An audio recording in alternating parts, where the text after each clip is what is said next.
이 시간 오늘 우리에게 주시는 하나님의 말씀을 보겠습니다. 시편 51편 1절로 13절까지 말씀을 교독하시고요. 13절은 합독하시겠습니다. 자, 말씀 교독합니다. 제가 먼저 읽겠습니다. 하나님이여 주의 인자를 따라 내게 은혜를 베푸시며 주의 많은 긍휼을 따라 내 죄악을 지워주소서. 무릇 나는 내 죄가를 아오니 내 죄가 항상 내 앞에 있나이다.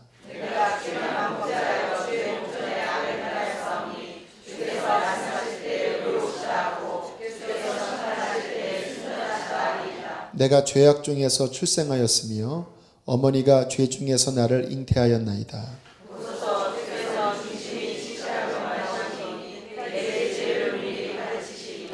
우슬초로 나를 정결하게 하소서. 내가 정하리이다.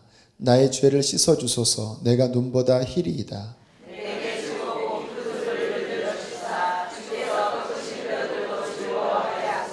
주의 얼굴을 내 죄에서 돌이키시고 내 모든 죄악을 지워주소서.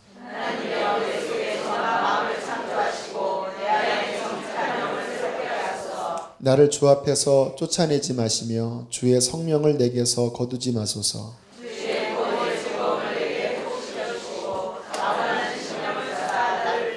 함께 있습니다.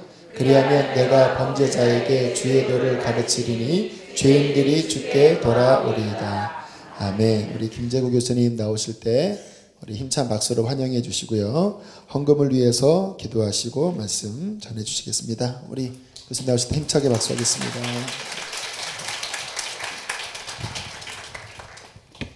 기도드리겠습니다.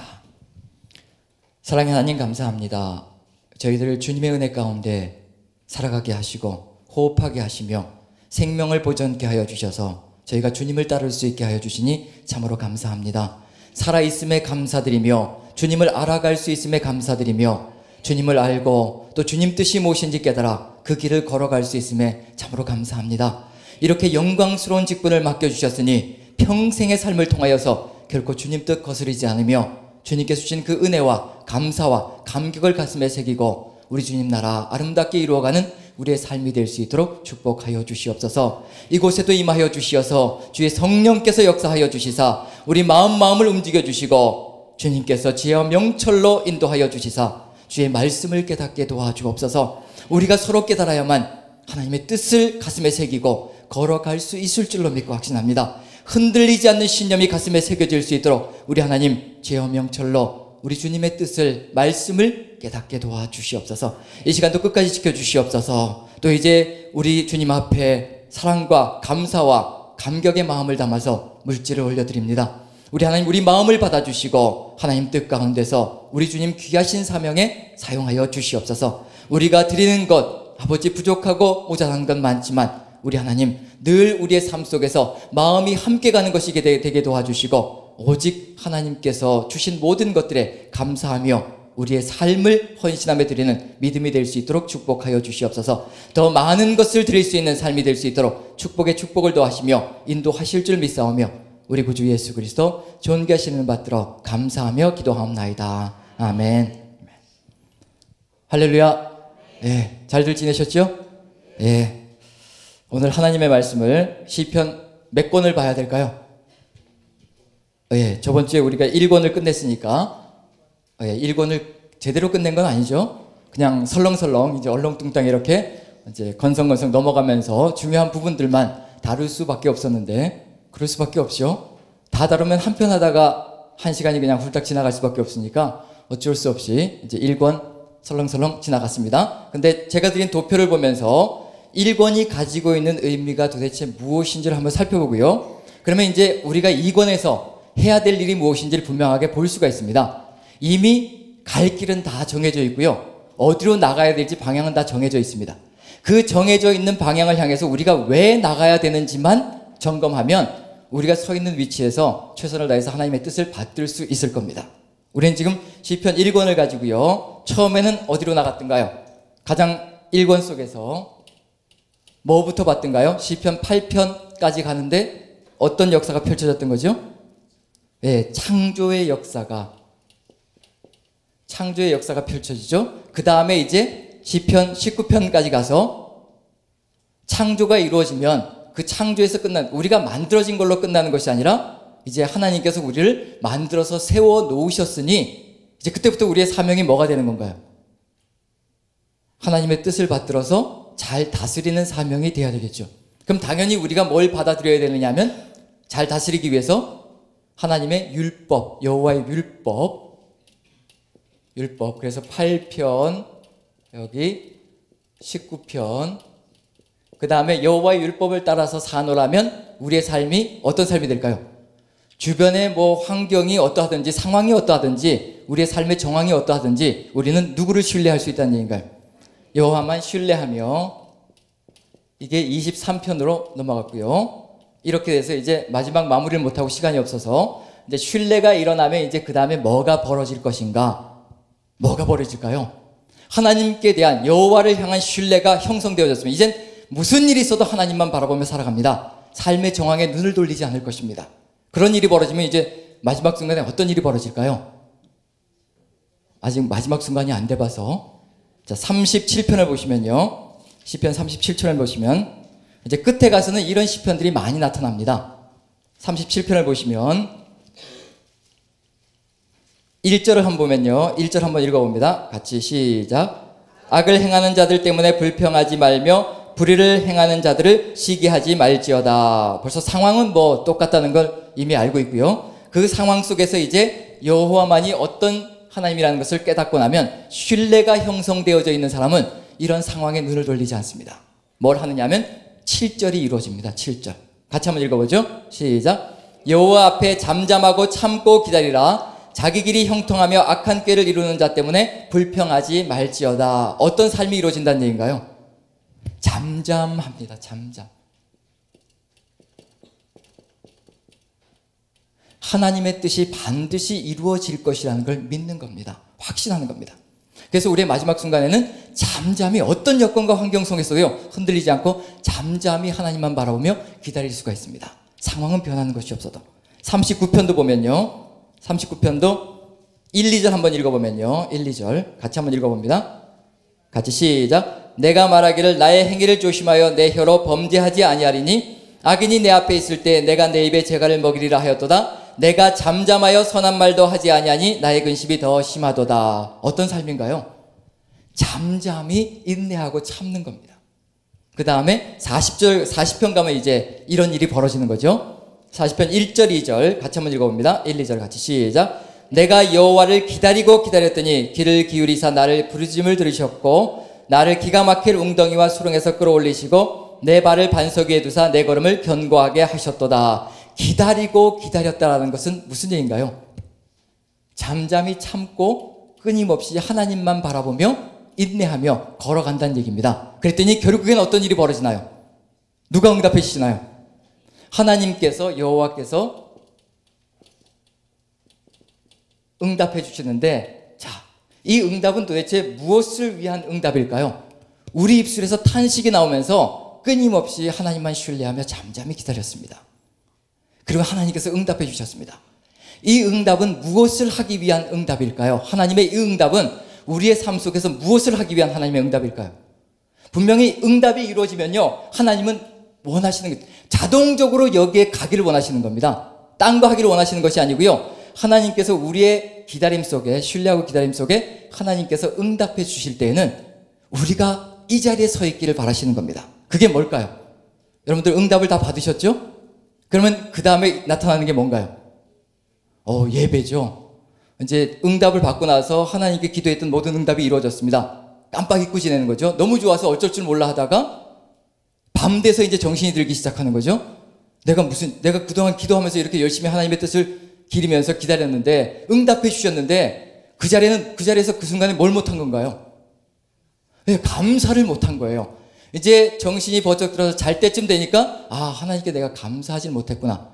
하나님께서 응답해 주셨을 때에는 우리에게서 나오는 방향은 바로 이런 겁니다. 하나님도 이것 하나 바라시는 거예요. 딴 거 없습니다. 이거 하나 바라시는 겁니다. 그게 뭐냐면 3절입니다. 3절 같이 한번 읽어보죠. 시작. 새 노래 곧 우리 하나님께 올릴 찬송을 내 입에 두셨으니 많은 사람이 보고 두려워하여 여호와를 의지하리로다. 뭘 하게 하시기 위한 건가요? 찬송 그렇게 얘기하시면 안 되고요. 뭘 하기 위해서요? 아니 지금 성경에 적혀 있는 대로 말씀해 주시면 되는 거예요. 새 노래. 우리 입술에서 뭐가 나오기를 기대하시고 바라시고 우리를 이끌어 가시며 우리와 함께 하시느냐면요, 딴 거 없습니다. 새 노래, 새 노래.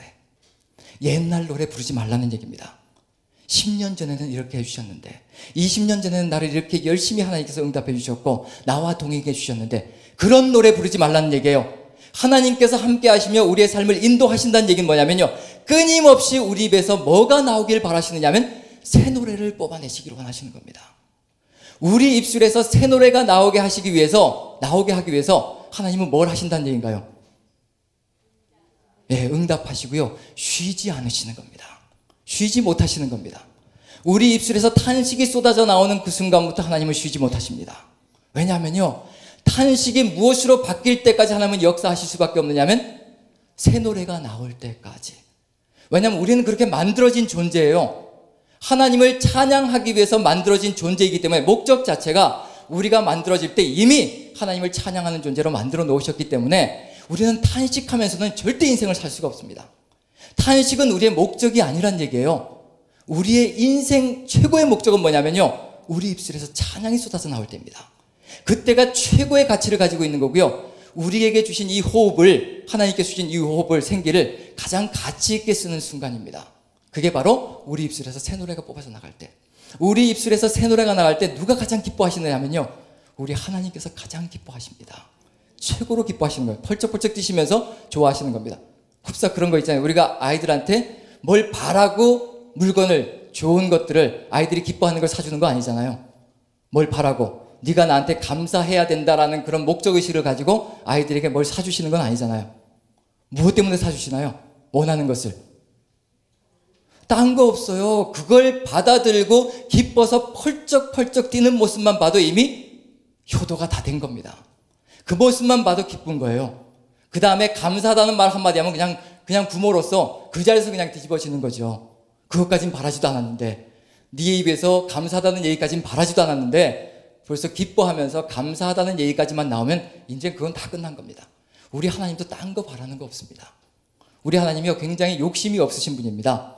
그저 우리에게 은혜 베풀어 주시고 응답해 주시고 우리에게 바라시는 것은 딱 한 가지, 기뻐서 펄쩍펄쩍 뛰는 거, 좋아서 어쩔 줄 몰라 하는 거. 거기에 덧붙여서 우리가 아버지 정말 감사합니다. 살아계신 하나님이시네요. 아버지 살아계십니다. 이 한마디면 우리 하나님 모든 시름이 다 식혀가시는 겁니다. 여기까지 가는 겁니다. 지금 1권은 여기까지 가는데 이 내용들이 다 무엇과 연관관계가 있느냐면 시편 1편과 연관관계가 있습니다. 시편 1편. 시편 1편 속에서 자, 창조가 일어날 때까지 뭐가 가득 들어차 있다는 얘기인가요? 악이 들어차 있죠. 그래서 시편 1편을 보시면 여기 프린트물을 드렸죠. 여기를 보시면 1편 1절 같이 한번 읽어봅니다. 시작. 복 있는 사람은 악인의 길을 따르지 아니하며 죄인들의 길에 서지 아니하며 오만한 자의 자리에 앉지 아니하고. 누가 득세하고 있다는 얘기인가요? 의인보다도요 악인들이 득세하고 있습니다. 아주 기고만장하고 악인들의 꾀가 있고요, 죄인들의 길이 있고요, 그리고 오만한 자의 자리가 있습니다. 오만방작에 큰소리 치면서 살아가는 세상이거든요. 질서가 다 깨어진 세상입니다. 하나님께서 주시고자 하시는 질서는 아름답게 모든 것이 조화가 이루어져서 하나님의 말씀과 뜻 가운데 이루어진 세상이거든요. 지금 모든 조화가 다 깨어져 있는 겁니다. 흡사 시편 3편부터 몇 편까지를 보고 있느냐면 3편부터 7편까지의 하나님의 질서가 다 깨어져 있는 현상을 다 보여주고 있습니다. 그 다음에 이제 뭐가 등장하는 건가요? 창조의 질서가 등장하고요. 그렇게 해서 하나님께서 1편 2절을 보시면요, 같이 한번 읽어봅니다. 시작. 오직 여호와의 율법을 주야로 묵상하는 자로다. 그 다음에 뭐를 주셔야 되느냐면 당연히 율법이 나와야 되겠죠. 율법이 나와야지만 어디로 걸어갈 수 있냐면 하나님이 뜻하신 방향으로 우리가 걸어갈 수가 있거든요. 하지만 율법을 주셨다고 해서 우리의 삶 속에서 선과 악이 완전히 다 끝나버리고 악한 것들은 다 사라져버리냐, 그런 건 아니란 얘기거든요. 이제 우리에게 주어지는 거면 하나님의 율법, 여호와의 율법을 묵상하기 시작하면서 이제 누구를 신뢰하는 길로 가느냐면 악한 것들이 있어도 상관없습니다. 악인들이 부흥하고 흥왕해도 상관이 없습니다. 우리의 마음은 점점 누구를 향하느냐면 여호와를 향해서 신뢰가 더욱더 돈독해질 거거든요. 그래서 시편 1편 3절부터 5절까지 보시면요. 같이 한번 읽어봅니다. 시작. 그는 시냇가에 심은 나무가 철을 따라 열매를 맺으며 그 잎사귀가 마르지 아니함 같으니 그가 하는 모든 일이 다 형통하리로다. 악인은 그렇지 아니하며 바람에 나는 겨와 같도다. 그러므로 악인들은 심판을 견디지 못하며 죄인들이 의인의 모임에 들지 못하리로다. 여호와를 신뢰하면서 언젠가는 누가 다 무너진다는 얘기인가요? 악인들이 다 무너진다는 것을 믿고 확신하는 겁니다. 왜냐하면 여호와의 율법에 그렇게 적혀 있거든요. 하나님의 말씀 속에 악인은 망한다라고 기록하고 있거든요. 여호와께 불순종하는 자 쓰러질 것이요 순종하는 자 결국에는 흥할 것이다라고 축복을 누릴 것이다라고 말씀하고 계시거든요. 그걸 믿고 가는 겁니다. 설사 내 눈앞에서 벌어지는 현상은 하나님의 말씀대로 이루어지지 않을지라도 하나님을 믿는 자는 개의치 않습니다. 하나님의 뜻이 반드시 이루어질 것을 확신하기 때문에 그렇습니다. 이게 신뢰고요. 그 다음에 맨 마지막 1편 6절을 보시면요. 같이 한번 읽어봅니다. 시작. 무릇 의인들의 길은 여호와께서 인정하시나 악인들의 길은 망하리로다. 악인이 망할 때까지 이제 어떻게 된다는 얘기인가요? 우리가 할 수 있는 것은 딴 거 없습니다. 그저 하나님의 뜻을 기리면서 하나님의 말씀이 반드시 이루어질 것이라는 것을 믿고 확신하며 잠잠히 참고 기다리며 걸어가는 겁니다. 하나님의 뜻은 반드시 이루어질 것이라. 자, 그럼 여기서 시편 1편과 1권의 비교를 통해서요. 이 1권 속에서 가장 중요한 게 뭘까요? 가장 뼈대를 이루고 있는 것. 이것만큼은 빠져서는 안 된다. 뼈대를 이루는 것. 그게 뭘까요? 무엇을 지키는 삶이 절대로 없어서는 안 된다는 얘기인가요? 율법. 바로 이것이 이 뼈대가 빠져서는요. 모든 것이 무너져 내립니다. 하나님의 창조 질서도 무너져 내릴 겁니다. 우리가 여호와의 율법을 어기는 그 순간에 질서는 다 무너지는 거거든요. 세상은 이미 무너져 있고요. 우리가 그나마 하나님의 법을 지킴으로 세상의 질서를 유지해가는 힘이 되고 있는데 우리가 하나님의 뜻을 저버리는 그 순간에 모든 것이 무너져 내립니다. 여호와의 율법을 묵상하기를 그치는 그 순간에 하나님을 바라보는 것이 아니라요. 뭘 바라보기 시작하느냐 하면 이제 세상의 위력과 힘 앞에 무릎을 꿇고요. 타협하기 시작하는 일들이 벌어질 겁니다. 기다리는 건 이제 생각도 할 수 없고 기대도 할 수 없는 일입니다. 결국은 1권에서 뼈대를 구성해주고 중심을 잡아주는 역할을 하는 것은 뭐냐면 율법. 그래서 시편 1편과 율법을 묵상하는 자 복이 있다. 그래서 1권과 1편은 같이 갈 수밖에 없습니다. 그걸 어디에서 느껴보냐면 중심에 뭐가 들어있는지 보면 알 수가 있다는 얘기거든요. 1권에 15편을 보시면요. 15편을 보시면요. 1권의 중심 부분에 15편부터 24편까지 중심에 뭐에 대한 강조가 끊임없이 나오느냐면 율법에 대한 강조가 끊임없이 등장합니다. 15편을 보시면요. 같이 한번 읽어봅니다. 시작. 여호와의 장막, 주의 장막에 머무를 자 누구 오며 주의 성산에 사는 자 누구 오니까 정직하게 행하며 공의를 실천하며 그의 마음에 진실을 말하며 그의 혀로 남을 허물하지 아니하고 그의 이웃에게 악을 행하지 아니하며 그의 이웃을 비방하지 아니하며 그의 눈은 망령된 자를 멸시하며 여호와를 두려워하는 자들을 존대하며 그의 마음에 서원한 것은 해로울지라도 변하지 아니하며 이 자를 받으려고 돈을 구워주지 아니하며 뇌물을 받고 무지한 자를 해하지 아니하는 자이니 이런 일을 행하는 자는 영원히 흔들리지 아니하리이다. 여호와의 장막, 여호와의 성전에 머무를 자가 누구라고 얘기하고 있나요? 무엇을 행하는 자가 여호와의 성막, 여호와의 성전에 머무른다고 확신하고 있나요? 여호와의 율법을 지키는 자, 여호와의 뜻을 이루어가는 자, 공의와 정의를 실천해가는 자, 그 자들이 어디에 머무를 것이라고 확신하느냐면 바로 여호와의 성전에 머무를 것이라고 확신합니다. 그리고 19편을 보시면 저번 주에 저희가 했던 부분이기 때문에 7절 8절만 같이 읽습니다. 7, 8절 19편 7, 8절 같이 시작. 여호와의 율법은 완전하여 영혼을 소성시키며 여호와의 증거는 확실하여 우둔한 자를 지혜롭게 하며 여호와의 교훈은 정직하여 마음을 기쁘게 하고 여호와의 계명은 순결하여 눈을 밝게 하도다. 저는 이 시편 19편을 1권의 중심이라고 생각합니다. 이것을 중심으로 좌우에 창조와 신뢰가 하나로 묶여져서 걸어갈 수 있는 길을 만들어가고 있다고 확신합니다.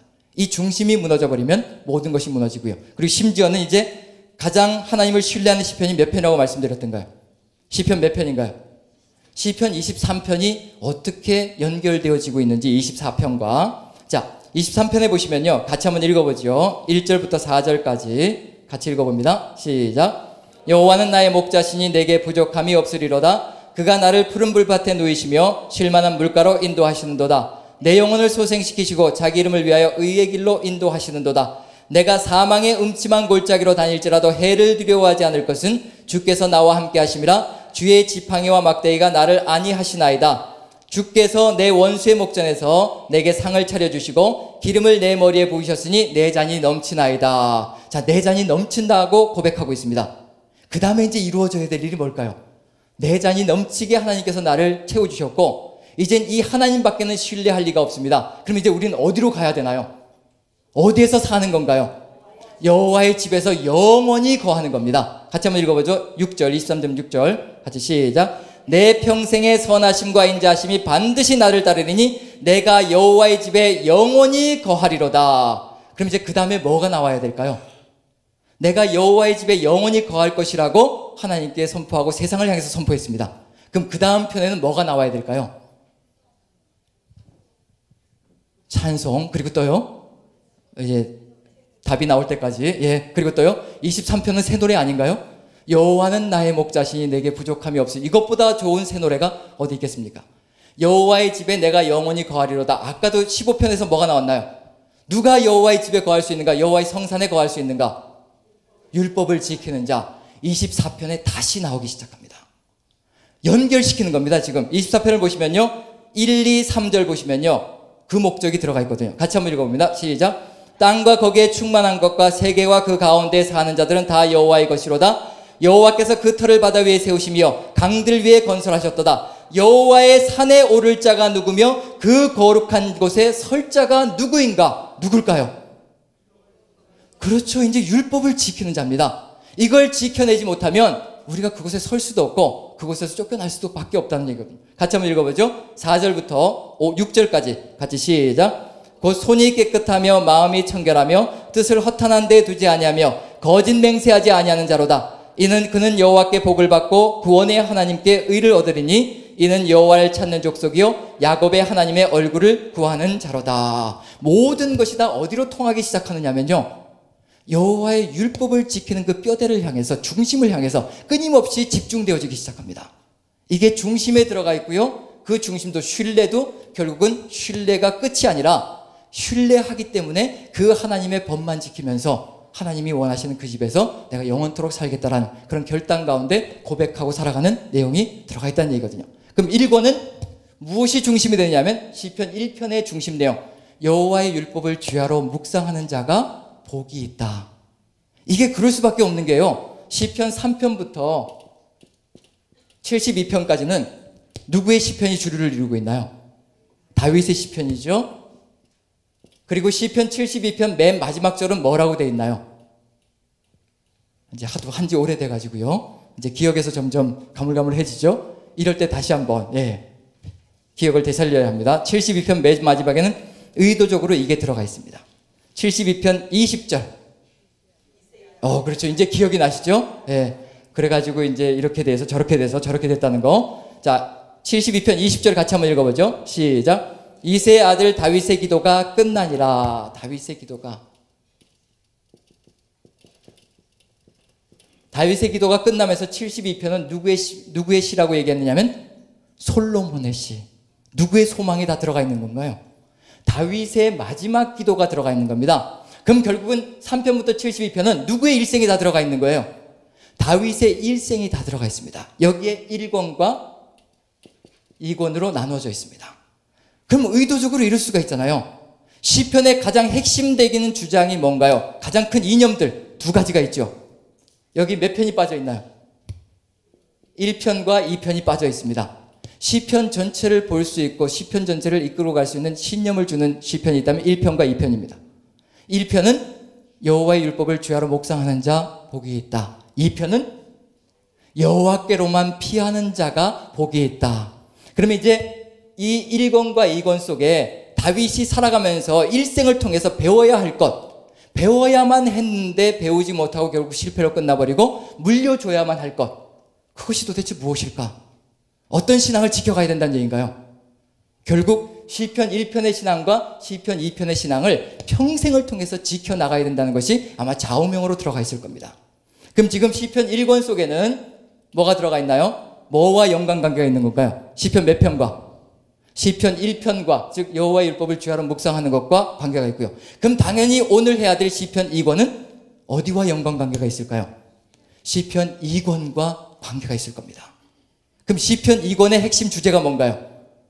여호와께 피하는 자가 여호와께로만 피하는 자가 복이 있다. 그럼 이제 시편 2권에서는 여호와께로만 피하는 것이 어떤 의미를 가지고 있는 것인지, 왜 여호와께로만 피해야만 되는 것인지, 만약에 여호와께로만 피하지 않는다면 우리의 삶 속에서 어떤 일이 벌어질 것인지, 그게 실제로 다윗의 삶 속에서도 벌어졌고요. 왜냐하면 오늘 읽었던 시편 51편의 말씀이 어떤 건가요? 벌써 다윗이 밧세바를 범하고 우리아를 죽인 다음에 그 다음에 나단 선지자가 왔을 때, 그때 벌어졌던 일들이 그 시편 속에 들어가 있거든요. 뭔가 여호와께로 피하지 않고 무엇을 의지해서 산다는 느낌이 드느냐면 자기의 힘과 권력에 의지해서 살아가고 있다는 것을 느껴볼 수가 있습니다. 그러면 이제 어떤 일이 벌어질까요? 예, 그렇죠. 죄를 지은 거죠. 결과가 어떤 일이 벌어질까요? 예, 타락. 이미 타락했죠. 예. 예, 그거 이제 다 같이 한번 해보기로 하지요. 예, 너무 성급하게 하시지 마시고 지금 정답을 말씀해 버리시면 또 이제 할 것이 없어지니까. 자, 그럼 지금 시편 2권을 나가야 되는데요. 이제 우리가 마음에 새겨야 될 것은 뭐냐 하면 시편 2권은 시편 2편과 긴밀한 연관관계가 있을 것이라, 그 흐름을 따라서 걸어가고 있을 것이라, 그 흐름이 깨어졌을 때 어떤 일이 벌어지며 그 흐름을 따라갈 때 어떤 일이 벌어질 것인가, 그걸 우리가 밀접하게 살피면서 다윗이 마지막 순간에 시편 72편을 마지막으로 놓고 다윗의 기도가 끝났다, 솔로몬에게 왜 이런 유언을 할 수밖에 없었을까, 그것까지도 한번 살펴봐야 될 필요가 있을 것 같습니다. 자, 그럼 이제 42편을 보시면요. 시편 42편.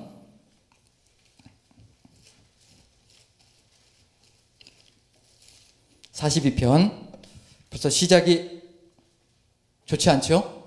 42편 1절을 한번 읽어봅니다. 1절 같이 시작. 하나님이여 사슴이 시냇물을 찾기에 갈급함같이 내 영혼이 주를 찾기에 갈급하니이다.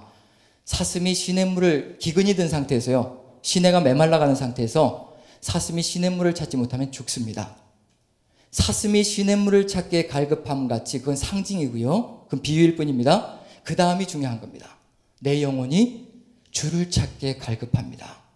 하나님을 만나지 못하면, 하나님을 찾지 못하면 나는 죽을 것이기 때문에 갈급한 겁니다. 갈급한 정도를 넘어서서 사느냐 죽느냐가 지금 결정되어지는 겁니다. 하나님을 찾느냐 못 찾느냐, 하나님께로 나아가느냐 나아가지 못하느냐, 거기에 따라서 삶과 죽음의 길이 엇갈리는 겁니다. 사슴이 죽고 사는 것은 우리에게 크게 중요하게 안 보이지만 바로 그것이 나이라고, 내 일이라고 생각된다면 그때부터는 사건이 달라질 수가 있습니다.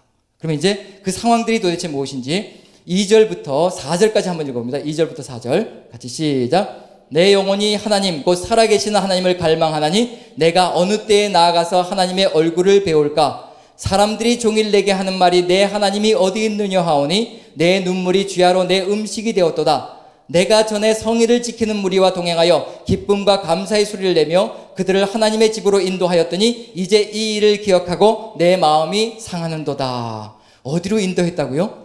어디로 나갔다고 얘기하고 있나요? 하나님의 집으로 나아가서 예배 드렸던 그 시절이 너무도 그립고요, 너무도 가슴 속에 간절한 소망으로 싹트기 시작합니다. 그럼 이 사람은 지금 어떤 상태란 얘기인가요? 하나님의 전으로부터 멀어져 있는 겁니다. 즉 무슨 얘기냐면 정말 진정한 피난처인 하나님의 성전으로부터 너무도 멀어진 삶을 살고 있는 겁니다. 그래서 어떤 마음이 들기 시작하면 너무도 갈급하고 너무도 죽을 것 같아서 어찌할 바를 모르고 지금 고통 가운데 거하고 있는 사람의 이야기가 바로 시편 42편, 43편의 이야기입니다.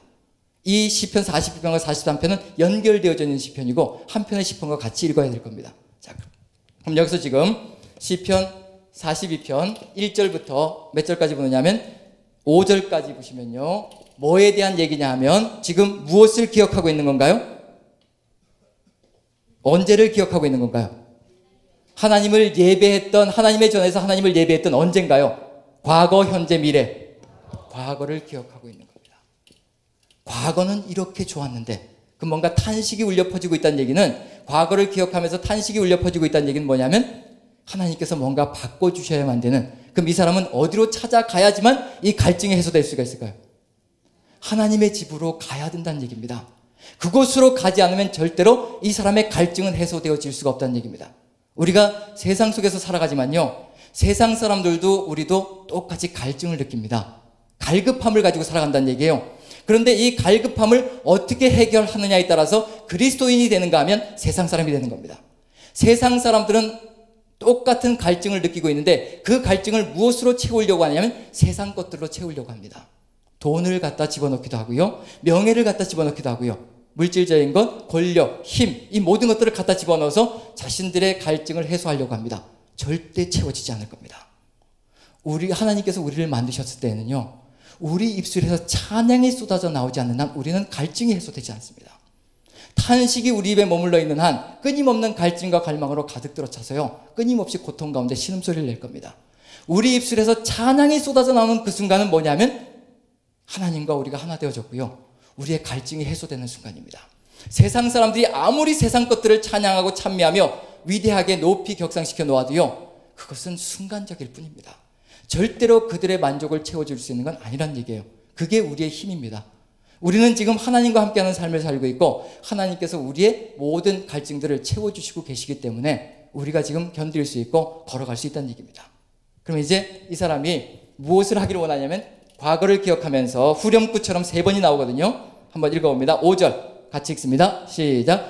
내 영혼아, 내가 어찌하여 낙심하며 어찌하여 내 속에서 불안해하는가? 너는 하나님께 소망을 두라. 그가 나타나 도우심으로 말미암아 내가 여전히 찬송하리로다. 자기가 자기에게 얘기하고 있는 겁니다.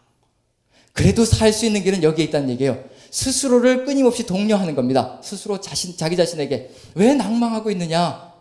다른 사람이 나를 일으켜 세워줄 수가 없으면요, 내 속에서 내가 나를 향해서 독려해야 합니다. 왜 네가 실망하고 좌절하고 있느냐? 누구에게 소망을 두라고요? 하나님께만 소망을 두라는 겁니다. 그래야만 뭐가 해소된다는 얘기인가요?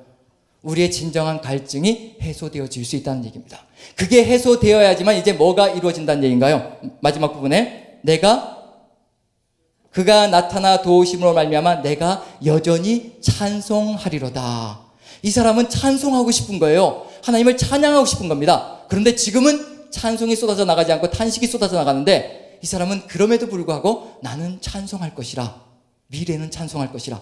근데 그 찬송은 언제 회복되어지느냐면 하나님께서 나타나 도우심으로 말미암아 나는 이제 하나님을 찬양할 것이라. 이 사람은 실망하고 좌절하고 있으면서도요, 뭘 준비하고 있는 사람이냐면 찬송 부를 미래를 준비하고 있는 사람입니다. 그때가 되면 내가 이런 찬양을 올려드릴 것이라. 그때 하나님께서 나를 도와주시고 이끌어주시면 내가 또다시 이 찬양을 뽑아낼 것이라. 탄식 가운데서도 마음속에는 뭘 준비하고 있냐면요, 찬양을 준비하고 있습니다. 우리도 이런 자신을 가지고 하나님 앞에서 서나간다면 환경이 우리를 뒤흔들 수가 없습니다. 하나님께 소망을 두고 하나님께서 나를 구원해 주시면 내가 이런 찬송으로 하나님께 올려드릴 것이라 끊임없이 자기를 독려하면서 나가고 있습니다. 그럼 이제 42편 6절부터 몇 절까지 볼 것이냐면 11절까지. 여기 과거가 나왔으니까 이제 뭐가 나올까요? 그렇죠. 이제 현재가 나오겠죠. 이제 현재 무슨 얘기가 나올까요? 벌써 다 읽어버리시면 안 되고요. 미리 추측을 한번 해보는 겁니다. 현재 어떤 미래로 가기 위해서 지금 현재가 등장하는 거예요. 과거에는 이랬는데라는 얘기를 하면은 무슨 얘기냐면 과거를 회복하고 싶다는 얘기입니다. 그럼 현재의 과거를 회복하기 위해서 반드시 해야 될 일이 있다는 얘기예요. 그게 뭘까요? 하나님께 부르짖는 것밖에 없겠죠. 하나님께 내 모든 상황을 말씀드리면서 간구하는 겁니다. 한번 읽어보죠. 몇 절부터 6절부터 같이 읽어봅니다. 6절부터 10절까지 같이 시작. 내 하나님이여, 내 영혼이 내 속에서 낙심이 되므로 내가 요단 땅과 헬몬과 미살산에서 주를 기억하나이다. 주의 폭포 소리에 깊은 바다가 서로 부르며 주의 모든 파도와 물결이 나를 휩쓸었나이다. 낮에는 여호와께서 그의 인자하심을 베푸시고 밤에는 그의 찬송이 내게 있어 생명의 하나님께 기도하리로다. 내 반석이신 하나님께 말하기를 어찌하여 나를 잊으셨나이까? 내가 어찌하여 원수의 압제로 말미암아 슬프게 다니나이까 하리로다. 내 뼈를 찌르는 칼같이 내 더적이 나를 비방하여 늘 내게 말하기를 내 하나님이 어디 있느냐 하도다. 뭐라고 탄식하고 간구하느냐면요, 이 나의 원수들이 나에게 말하는 것이 흡사 뭐와 똑같다고, 내 뼈를 찌르는 칼 같다라고 얘기합니다. 이걸 히브리어 원어로 그대로 번역하면 내 뼈를 산산조각 내는 말 같습니다. 고통입니다. 나의 모든 것들을 탄산조각 내서 부서뜨리는 말들이 쏟아져 들어온다는 얘기예요. 끊임없이 뭐라고 조롱하고 있나요? 내 하나님이 어디 있느냐. 이 얘기는 무슨 얘기하고 똑같은 얘기냐면요, 네가 믿는 그 하나님은 없다라고 얘기하는 겁니다. 네 하나님이 있으면 네가 이 지경이 되겠느냐, 네가 이 꼴이 되겠느냐, 나한테 보여줘봐라. 니네 하나님이 있다는 것을 나한테 증명해봐라. 우리도 이런 말에 직면할 때가 참 많습니다. 세상에 이런 조롱소리예요. 우리가 얼마나 고통을 느끼는지 말을 할 때가 없습니다. 이런 고통들이 이 사람 속에도 그대로 등장하고 있습니다. 현재 느끼는 고통이 지금 이 사람 속에 들어가 있고요. 그래서 하나님께 내가 지금 현재 이런 고통을 당하며 원수의 압제로부터 이렇게 고통스럽게 하나님 비방을 당하며 욕을 먹으며 조롱을 당하며 살아가고 있습니다 라고 하나님께 탄식을 합니다. 그러면서 또 11절 보면요, 같이 한번 읽어봅니다. 시작. 내 영혼아, 내가 어찌하여 낙심하며 어찌하여 내 속에서 불안해하는가? 너는 하나님께 소망을 두라. 나는 그가 나타나 도우심으로 말미암아 내 하나님을 여전히 찬송하리로다. 이 말은 똑같은 구절들이지만 똑같다라고 생각하시면 안 되고요, 점점 더 처절해지는데 고백은 똑같습니다. 그 얘기는 무슨 뜻일까요? 상황이 점점 더 고통스러워짐에도 불구하고 신앙 고백은 똑같습니다. 그럼 이 신앙 고백은 그 전에 있던 고백과 같은 동일한 강도의 고백이라는 얘기인가요? 아니면 그 전에보다 더 확신과 더 신념이 넘치는 고백이라는 얘기인가요? 더 힘들어졌음에도 불구하고 동일한 고백을 만들어내고 있다는 얘기는 뭐냐면 점점 더 강해지고 있다는 얘기하고 같은 얘기입니다. 하나님을 향해서 절대로 놓지 않는 끈이 있다는 얘기입니다. 자, 그리고 마지막 부분을 보시면요, 43편 1절부터 4절까지 봅니다. 이제 뭐가 나올까요? 당연히 과거에서 현재가 되고 이제 현재에서 미래는 뭘 해달라고 얘기할까요? 하나님께. 구원 정도만 아니고 이제 뭘 해달라고 할까요? 여기서 어떤 시절이 그리워지고 있는 건가요? 어디에 갔을 때? 여호와의 집에서 예배 드릴 때, 그때가 가장 기쁘고 즐거웠던 그 과거였다라고 이야기하고 있습니다. 자, 그럼 여기서 당연히 미래는 어떤 미래가 되어야 될 것이냐? 당연히 그곳으로 갈 수 있는 길을 열어달라고 간구하는 내용이 들어가 있을 겁니다. 43편 1절부터 4절까지 같이 한번 읽어봅니다. 시작. 하나님이여 나를 판단하시되 경건하지 아니한 나라에 대하여 내 송사를 변호하시며 간사하고 불의한 자에게서 나를 건지소서. 주는 나의 힘이 되신 하나님이시거늘 어찌하여 나를 버리셨나이까? 내가 어찌하여 원수의 억압으로 말미암아 슬프게 다니나이까? 주의 빛과 주의 진리를 보내시어 나를 인도하시고 주의 거룩한 산과 주께서 계시는 곳에 이르게 하소서. 그런즉 내가 하나님의 제단에 나아가 나의 큰 기쁨의 하나님께 이르리이다. 하나님이여 나의 하나님이여 내가 수금으로 주를 찬양하리이다. 하나님의 전에 가서요, 그 다음에 거기에서 멈추는 것이 아니라 하나님의 전에 가서 주의 제단에 나아가 번제의 예물을 드리고, 그리고는 수금으로 누구를 찬양한다고요? 주를 찬양하는 것까지 나가기를 간절히 소망하고 있습니다. 옛날의 모든 신앙들을 다시 회복해서 여기에서 다시 그대로 하나님과 함께 나아가는 삶을 살기를 간절히 소망하고 있다는 얘기입니다. 그럼 지금 이 시편은 어디로 가는 것을 간절히 소망하고 있느냐 하면 여호와의 집으로, 여호와의 전으로. 우리는 지금 교회에 나와서 우리 마음대로 우리가 나오고 싶을 때 교회 나오고요, 우리가 가고 싶을 때 가고요. 이게 얼마나 큰 축복인지 우리가 잘 모르고 있을 때가 많습니다. 이게 정말 강제적으로 막혀질 때는요, 가려고 몸부림을 쳐도 못 갈 때가 있다는 얘기거든요. 그런 사람들의 그 애타는 심정이 어찌 될 것인가, 그것도 한번 느껴봐야 될 필요가 있다는 얘기입니다. 이렇게 모든 것들이 자유롭게 주어져 있는 이 순간에 하나님을 마음껏 찬양할 수 있다는 것이 얼마나 큰 복인지를 우리가 알아야 된다는 얘기거든요. 근데 이렇게 한번 막혀보면 이제 그걸 압니다. 병이 들어서 도저히 내 힘으로 움직일 수 없을 때, 병상에서 정말 교회 가서 무릎 꿇고 기도했던 그 순간이 얼마나 감격스러웠던지, 거기 가기만 해도 얼마나 기쁘고 즐거웠을 것인지, 그걸 기억만 해도요, 벌써 우리는 마음이 달라질 수가 있습니다. 저는 예전에 군대 갔을 때 그걸 느꼈어요. 이거 사담을 나눌 만한 여유도 없는데, 지금 군대 갔을 때 뭘 느꼈느냐면, 군대 가기 전에 계셨던 목사님 그대로였고요, 은혜가 안 되는 목사님 그대로 계셨고요, 예배 시간에 그냥 들어 눕고 싶은 마음이 절절하게 들었던 정말 설교 말씀이, 우리 여러분들은 정말 훌륭한 목사님 모시고 예배 드리고 하나님과 함께 하는 게 얼마나 큰 복인지 모릅니다. 이건 예배 시간에 앉아있으면 도전이고 뭐고 간에 도대체 저 말씀이 어디로 가서 끝날까? 청년 때 얼마나 갈급한지요.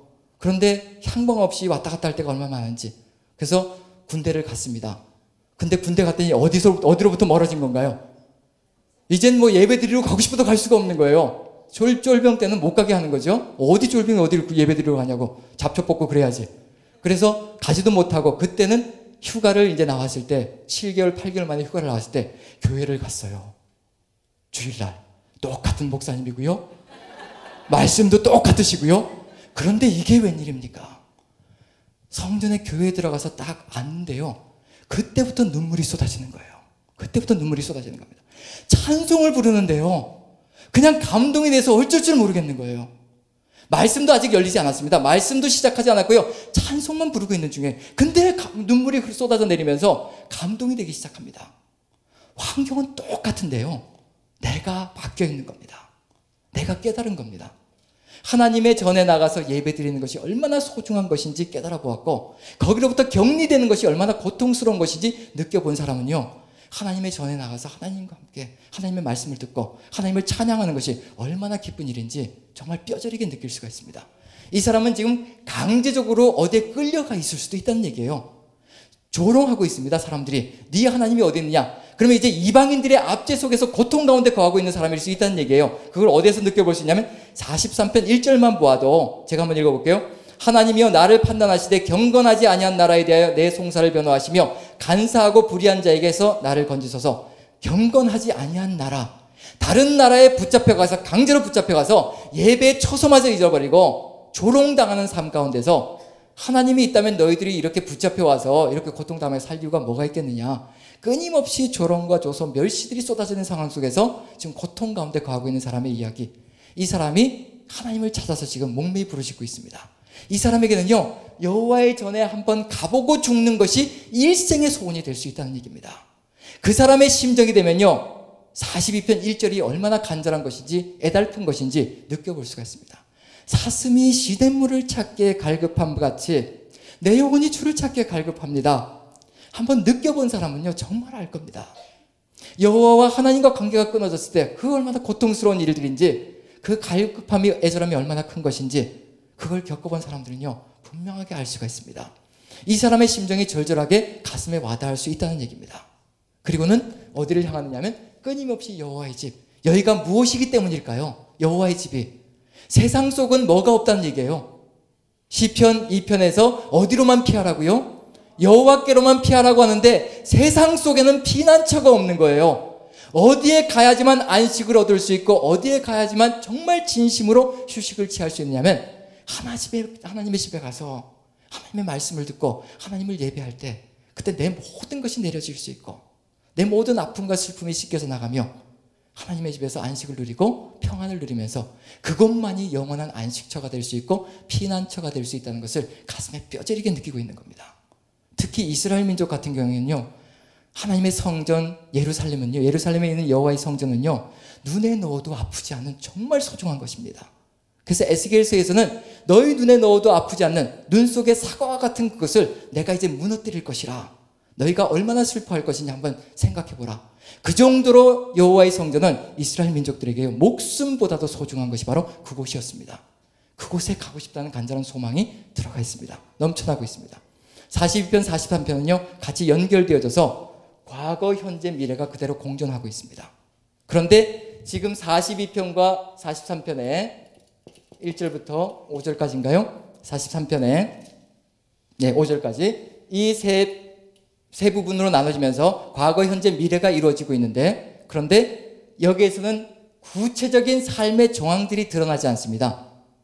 그런데 하나님께서 의도적으로 구체적인 정황이 무엇인지 보여주시기 위해서 44편을 묶어버리십니다. 44편이 바로 이런 상황들 속에서 울부짖고 고통 가운데 거하고 있는 것이라. 그럼 44편도 뭘 보여줄까요? 뭐가 다 나올까요? 여기가 세 부분으로 나눠졌으니까 여기도 당연히 세 부분으로 나눠지겠죠. 세 부분으로 나눠져서 이제 하나님의 뜻이 무엇인지 찾아가는데, 자, 과거는 어떤 것인지 44편 1절부터 3절까지 한번 봅니다. 과거. 자, 같이 읽습니다. 시작. 하나님이여 주께서 우리 조상들의 날 곧 옛날에 행하신 일을 그들이 우리에게 일러주매 우리가 우리기로 들었나이다. 주께서 주의 손으로 내쫓으시고 우리 조상들을 이 땅에 뿌리박게 하시며 주께서 다른 민족들은 고달프게 하시고 우리 조상들은 번성하게 하셨나이다. 그들이 자기 칼로 땅을 얻어 차지함이 아니요 그들의 팔이 그들을 구원함도 아니라 오직 주의 오른손과 주의 팔과 주의 얼굴의 빛으로 하셨으니 주께서 그들을 기뻐하신 까닭이니이다. 뭐를 그대로 회상하고 있나요? 뭐가 회상되어지고 있는 건가요? 과거. 어떤 과거인가요? 하나님께서 출애굽을 시키셔가지고 가나안에 있는 모든 대적들을 쳐버리시고 하나님의 백성을 거기에 심으시지 않으셨습니까? 이 과거에 대한 하나님의 놀라운 역사로 하나님의 백성이 모든 대적들을 물리치고 그 땅에 거주하였던 그 시절을 기억하고 있다는 얘기는 뭐냐면 이제 현재 어떤 일이 벌어지고 있다는 얘기인가요? 이건 과거일 뿐입니다. 현재 무엇을 얘기하기 위한 건가요? 한번 보시면 9절을 보시면요. 그러나 이제는부터 시작합니다. 현재가 들어가는 겁니다. 9절 같이 한번 읽어보죠. 시작. 그러나 이제는 주께서 우리를 버려 욕을 당하게 하시고 우리 군대와 함께 나아가지 아니하시나이다. 주께서 우리를 대적들에게 돌아서게 하시니 우리를 미워하는 자가 자기를 위하여 탈취하였나이다. 주께서 우리를 잡아먹일 양처럼 그들에게 넘겨주시고 여러 민족 중에 우리를 흩으셨나이다. 주께서 주의 백성을 헐값으로 파시며 그들을 판값으로 이익을 얻지 못하셨나이다. 주께서 우리로 하여금 이웃에게 욕을 당하게 하시니 그들이 우리를 둘러싸고 조소하고 조롱하나이다. 자, 이 이방 민족들이 조소하고 조롱하는 게 어떤 말로 조소하고 조롱했을까요? 42편 43편과 연결시키면 어떤 말일까요? 네 하나님이 어디 있냐? 네 내가 믿는 하나님이 신이 어디 있냐? 니네 신이 변변치 않아서 이런 거지. 끊임없는 조롱과 조소가 펼쳐지기. 그게 뭐냐면 현재입니다. 그럼 이제 현재 이렇게 고통당하고 있으니 이제 미래에 어떤 일이 벌어질까요? 자, 23절부터 26절까지 같이 한번 읽어봅니다. 23절부터 같이 시작. 주여 깨소서 어찌하여 주무시나이까? 일어나시고 우리를 영원히 버리지 마소서. 어찌하여 주의 얼굴을 가리시고 우리의 고난과 압제를 잊으시나이까? 우리 영혼은 진토 속에 파묻히고 우리 몸은 땅에 붙었나이다. 일어나 우리를 도우소서. 주의 인자하심으로 말미암아 우리를 구원하소서. 미래는 뭘 기대하고 있다는 얘기인가요? 예, 미래는 구원을 기대하고 있습니다. 자, 42편 43편과 44편의 차이점이 뭘까요? 똑같은 것을 얘기하고 있는데요, 차이점이 있습니다. 여기서는 내가 라고 얘기했던 것이요, 여기서는 전부 다 뭐가 되냐면 우리가 되어 있습니다. 우리. 나의 경험이 어디로 확장되어졌냐면 우리 모두 전 민족이 이런 지경으로까지 넘어가고 말았다는 것을 보여주고 있는 중입니다. 모두가 한 민족 전체가 이제 이런 고통과 압제 가운데 거하는 상황으로 벌어졌다는 겁니다. 여기서는 상징적으로 상황이 주어져 있고요, 여기서는 구체적으로 역사적인 삶의 정황 속에서 구체적으로 주어져 있는 겁니다. 그럼 결국 무슨 얘기냐면 42편부터 44편까지는 똑같은 이야기를 하고 있다는 얘기예요. 하지만 동일하게 한 가지를 원하는 겁니다. 뭐를 바라고 있다는 얘기인가요? 구원을 바라고 있다는 겁니다. 이제 구원이 이루어지면 뭘 하겠다는 그런 각오와 결단까지도 다 서 있는 건가요? 하나님께서 구원을 이루어 주시면 뭘 하겠다고요? 예, 찬송을 하겠다는 겁니다. 찬송. 자, 어떤 찬송일까요? 예, 새 노래. 이제 그 새 노래가 무엇인지 이제 찾아봐야 되겠죠. 분명히 들어가 있을 겁니다. 들어가 있기 때문에 이 확장들이 펼쳐지는 거고요. 자, 그럼 이제 뭐가 등장할 것이냐면 시편 2편과 연결시켜 봐야 합니다. 시편 2편을 보시면, 예, 도표를 드렸죠. 시편 2편을 보시면요, 2편 1절부터 3절까지 같이 한번 읽어봅니다. 같이 시작. 어찌하여 이방 나라들이 분노하며 민족들이 헛된 일을 꾸미는가? 세상의 군왕들이 나서며 관원들이 서로 꾀하여 여호와와 그의 기름 부음 받은 자를 대적하며 우리가 그들의 맨 것을 끊고 그의 결박을 벗어버리자 하도다. 지금 어떤 일이 벌어졌나요? 42편부터 44편까지 누가 지금 하나님의 백성을 다 무너뜨려 버린 건가요? 이방 나라 열방이 나서서요, 하나님의 뜻도 필요 없고 우리는 우리 마음대로 살겠다, 다 무너뜨려 버렸습니다. 그래서 지금 시편 2편의 내용이 지금 움직이기 시작하고 있습니다. 그럼 이제 하나님의 구원 역사가 펼쳐져야 하는데 이제 어떻게 구원 역사가 펼쳐질까요? 하나님께서 어떻게 구원 역사를 일으키실까요? 시편 2편이 힌트가 될 겁니다. 그 과정을 따라가는 거거든요, 지금. 예, 뭘 한다고요? 여호와께서 뭐라고 하늘에 계신 이가 웃으시며 주께서 저희를 비웃으시리로다. 그때 저희를 향하여 분을 바라며 진노하사 그들을 향하여, 예, 여기 보시면 그들을 놀라게 하여 이르시기를 뭘 하신다고요? 내가 나의 왕을 내 거룩한 산 시온에 세우셨다라고 선포하십니다. 누구를 통해서 구원하신다는 얘기인가요? 왕을 통해서. 왕을 통해서 구원할 것이고요. 그 왕을 통해서 구원한 것 계속 읽어보죠. 2편 4절부터 9절까지 같이 한번 읽어봅니다. 시작. 하늘에 계신 이가 웃으시며 주께서 그들을 비웃으시리로다. 그때 분을 바라며 진노하사 그들을 놀라게 하여 이르시기를 내가 나의 왕을 내 거룩한 산 시온에 세웠다 하시리로다. 내가 여호와의 명령을 전하노라. 여호와께서 내게 이르시되 너는 내 아들이라. 오늘 내가 너를 낳았도다. 내게 구하라. 내가 이방 나라를 내 유업으로 주리니 내 소유가 땅 끝까지 이르리로다. 내가 철장으로 그들을 깨뜨리며 질그릇같이 부수리라 하시도다. 대표자인 왕을 세우시고요. 그리고 그 왕이 뭘 하는 건가요? 이제 열방들을 정복해 나가기 시작하는 겁니다. 하나님께서 우리에게 권능을 주셨거든요. 우리도 열방을 향하여 선포하며 열방을 정복해 나가는 사명이 우리에게 주어져 있는 겁니다. 왜냐하면 하나님은요, 직접 하시지 않으시고요, 우리를 만들어 놓으신, 창조하신 그 순간부터요, 우리에게 맡기시는 겁니다. 그래서 천지창조가 일어난 다음에 7일째 되는 날 어떤 일이 벌어지나요? 무슨 일이 벌어지죠? 7일째? 예, 왜들 이런 것만이라도 잘 대답을 해 주셔야죠. 7일째 하나님께서 안식을 하시죠. 그런데 이제 우리는 착각하는 게 뭐냐면, 이제 안식하라고 하시니까 내가 좀 쉬어야 되겠다. 하나님이 안식하셨다라고 되어 있는 겁니다. 하나님께서 그 모든 하시던 일로부터 멈추시고 안식하셨다라고 얘기합니다. 왜 하나님께서 안식하셨냐면요, 6일째 되는 날에 하나님의 형상으로 지음받은 우리가 만들어졌거든요. 이제 우리가 대표자로 서 있으니까 우리가 이제 나서서 하나님의 일을 할 것이니 하나님은 뒤로 물러나셔서 안식을 하시고요, 우리가 하나님의 뜻을 받들어서 하나님의 역사를 펼쳐가는 겁니다. 그게 바로 안식일의 이유입니다.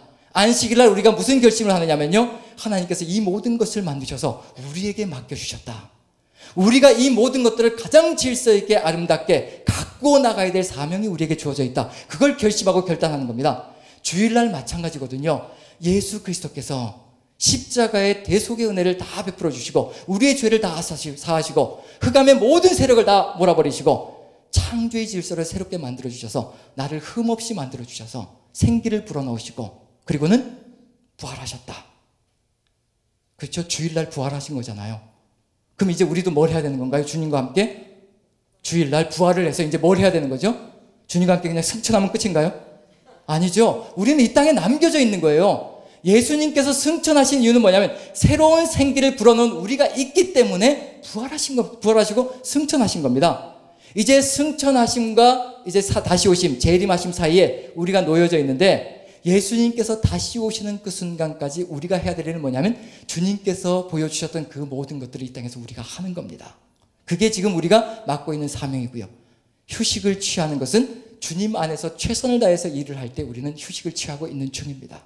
우리는 안식을 취하고 있는 중입니다. 근데 우리는 쉬어도 쉰 게 아니죠. 쉬어도 이상하게 쉰 것 같지 않고 늘 피곤하고, 그게 뭐냐면 어설프게 쉬어서 그렇습니다. 아예 정말 최선을 다하고 쉬면 되는데 이거 최선도 다 안 한 것 같고 또 쉬니까 또 미안한 것 같고 뭔가 책이라도 보고 있어요. 제가 그래요. 여러분들이 그렇다는 얘기가 아니고 제가 좀 휴식을 취하려고 하면 손에 뭐라도 책이라도 들고 잠을 자야지 이게 좀 안심이 되는 거예요. 이게 병입니다. 병. 제대로 살고 있지 못한 사람의 어떤 하나의 하나님 앞에서의 변명이 아닐까라는 생각을 해봅니다. 최선을 다해서 우리가 하나님의 뜻을 받들며 하나님과 함께 동행하면 휴식도 아름답고 아마 평안하게 걸어갈 수 있지 않을까. 지금 이제 벌어질 일이 뭐냐면 이런 상황 속에서 구원과 찬양이 펼쳐져야 하는데, 이제 이 구원은 누구를 통해서 이루어 주실 것이냐면 하나님께서 왕을 세우실 겁니다. 그럼 그 다음 시편은 뭐가 돼야 될까요? 44편 다음에 나오는 시편은 어떤 시편이 들어와야 될까요? 하나님께서 왕에게 힘을 주시고 능력을 주시는 이야기가 들어가 있을 수밖에 없습니다. 그 왕이 누가 되느냐면 우리가 될 거거든요.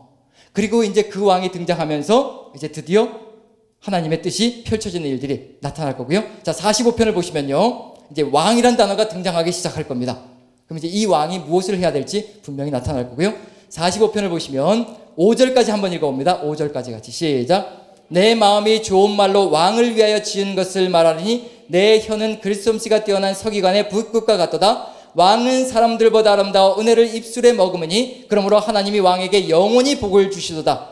용사여 칼을 허리에 차고 왕의 영화와 위엄을 입으소서. 왕은 진리와 온유와 공의를 위하여 왕의 위엄을 세우시고 병거에 오르소서. 왕의 오른손이 왕에게 놀라운 일을 가르치리이다. 왕의 화살은 날카로워 왕의 원수의 염통을 뚫으니 만민이 왕의 앞에 엎드러지는도다. 하나님께서 하나님의 대표자를 세우셔서요, 이 세상을 정복해 나가기로 하시는 의도가 있으신 겁니다.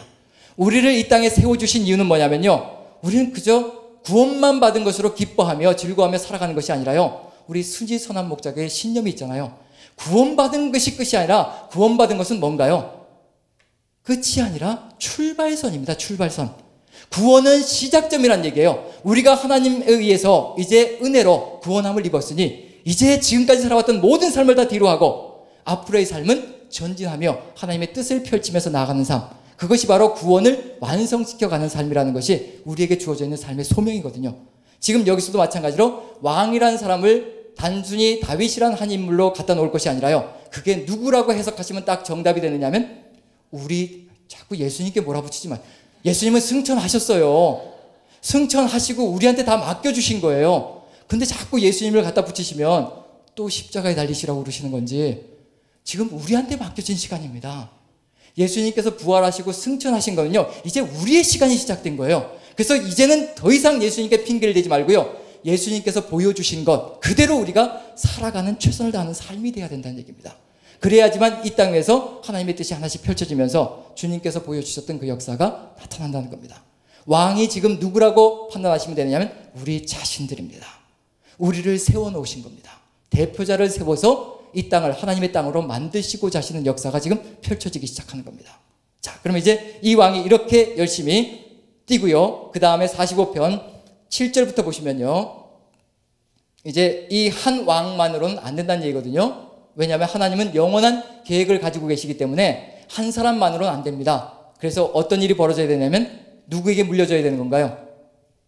끊임없이 내가 사라지면 후세에게 믿음의 유산이 물려져야 합니다. 왜냐하면 나만 잘한다고 하나님의 나라가 만들어지는 건 아니거든요. 나는 죽으면 끝이거든요. 내가 하나님을 따르고 살아왔던 그 모든 것들이 후손들에게 끊임없이 물려져야 합니다. 그래서 여기 보시면 7절부터 보시면요, 계속 읽어봅니다. 시작. 왕은 정의를 사랑하고 악을 미워하시니 그러므로 하나님 곧 왕의 하나님이 즐거움의 기름을 왕에게 부어 왕의 동료보다 뛰어나게 하셨나이다. 모든 옷은 몰약과 침량과 육개의 향기가 있으며 상하궁에서 나오는 현악은 왕을 즐겁게 하도다. 왕이 가까이 하는 여인들 중에는 왕들의 딸이 있으며 왕후는 오빌의 금으로 꾸미고 왕의 오른쪽에 서도다. 딸이여 듣고 보고 귀를 기울일지어다. 내 백성과 내 아버지의 집을 잊어버릴지어다. 그리하면 왕이 내 아름다움을 사모하실지라. 그가 내 주인이시니 너는 그를 경배할지어다. 두로의 딸은 예물을 드리고 백성 중 부한 자도 내 얼굴을 보기를 원하리로다. 왕의 딸은 궁중에서 모든 영화를 누리니 그의 옷은 금으로 수놓았도다. 왕의 뭐가 등장하고 있나요? 예, 신부, 결혼식이 이루어지는 겁니다. 결혼을 해야지만 무슨 일이 후손을 낳을 수가 있거든요. 후손들이 번성해야지만 그 후손들이 세상을 향해서 다스림의 역사를 펼쳐갈 수 있거든요. 자, 그 다음 절을 보시면요, 14절부터 17절까지 보시면요, 이런 역사가 펼쳐져야 합니다. 같이 한번 읽어봅니다. 시작. 수놓은 옷을 입은 그는 왕께로 인도함을 받으며 시종하는 친구 처녀들도 왕께로 이끌려 갈 것이라. 그들은 기쁨과 즐거움으로 인도함을 받고 왕궁에 들어가리로다. 왕의 아들들은 왕의 조상들을 계승할 것이라. 왕이 그들로 온 세상의 군왕을 삼으리로다. 내가 왕의 이름을 만세 기억하게 하리니 그러므로 만민이 왕을 영원히 찬송하리로다. 자, 16절 보면요, 왕의 아들들은 어떻게 된다고요? 왕의 조상들을 계승할 것이라. 왕이 그들로 온 세계의 군왕을 삼으리로다. 세계로 뻗어나가는 겁니다. 후손들이 자기 자신은 여기까지밖에 못했다면 후손들이 더 번성하면서 더 많은 영토를 하나님의 땅으로 만들어갈 수 있는 길들이 열려져 간다는 얘기입니다. 그게 열려져 가지 않으면요, 우리 때에서 멈춰버릴 수밖에 없습니다. 그럼 지금 시편 45편 같은 경우에는 이제 하나님께서 세우신 대표자들이 끊임없이 세상을 향해서 세상을 다스려 나가는 역사가 펼쳐집니다. 그리고 이제 어떤 역사가 펼쳐져야 될까요? 지금 여기서 문제는 뭐냐면 이 17절이 문제가 될 수가 있습니다. 17절이 한번 읽어보죠. 17절 같이 시작. 내가 왕의 이름을 만세 기억하게 하리니 그러므로 만민이 왕을 영원히 찬송하리이다. 누구를 찬송한다고요? 왕. 자, 이렇게 되면 어떻게 될까요? 가야 될 길은 어딘가요? 누구를 찬송하는 길로 가? 여기 누가 없기 때문에, 누가 지금 누구를 만날 수 없기 때문에 지금 갈증이 채워지지 않고 그분을 향한 찬양이 살아나면 갈증도 채워줄 수 있고 새 생명이 넘쳐나는데 그분이 누군가요? 여호와. 시편 42편 43편은요 여호와를 찬양하겠다라고 고백하고 있습니다. 여호와 찬양입니다. 그런데 지금 45편은요 어떤 위기감이 조성되고 있냐면 항상 인간이 왕으로 서면 이런 일이 벌어질 수밖에 없습니다. 항상 두 계주로 갈라질 수가 있다는 얘기예요.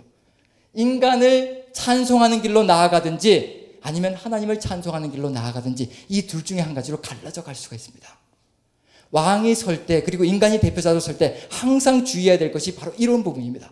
나에게 찬송이 들어올 때 항상 그것을 어디로 옮겨 놓아야 되느냐 하면 하나님께로 옮겨 놓을 수 있는 사람이 되어야 합니다. 그런데 인간도 뭘 받고 싶어 하느냐면요 찬양을 받고 싶어요. 사람들에게 칭찬을 받고 싶고 찬송을 받고 싶어 합니다. 그게 자기에게로 계속 쏠리게 하면요 이제 그때부터 끝장나는 겁니다. 그 사람도 끝장나고요 그 교회도 끝장나고요 그 공동체 전체가 무너져 내리는 겁니다. 지금 여기서 인간을 왕으로 세울 때 항상 하나님도 두려움을 느끼시는 게 뭐냐면 항상 인간이 이런 길로 가기 때문에 두려움을 느끼시는 겁니다. 긴장관계가 있습니다. 여기 두 가지의 긴장관계 속에서 인간을 찬송할 것이냐 여호와 하나님을 찬송할 것이냐 이 두 가지 갈림길에서 어느 쪽으로 가야 될 것이냐에 따라서 사느냐 죽느냐의 기로에 서 있습니다. 그래서 시편 2편은요 2편 10절부터 12절 보시면요 프린트물 드린 것 중에서 여기로 나아가면 왕도 살고 백성들도 살고 하나님 나라가 서는 겁니다. 여기로 가야 되는 거거든요. 같이 한번 읽어봅니다.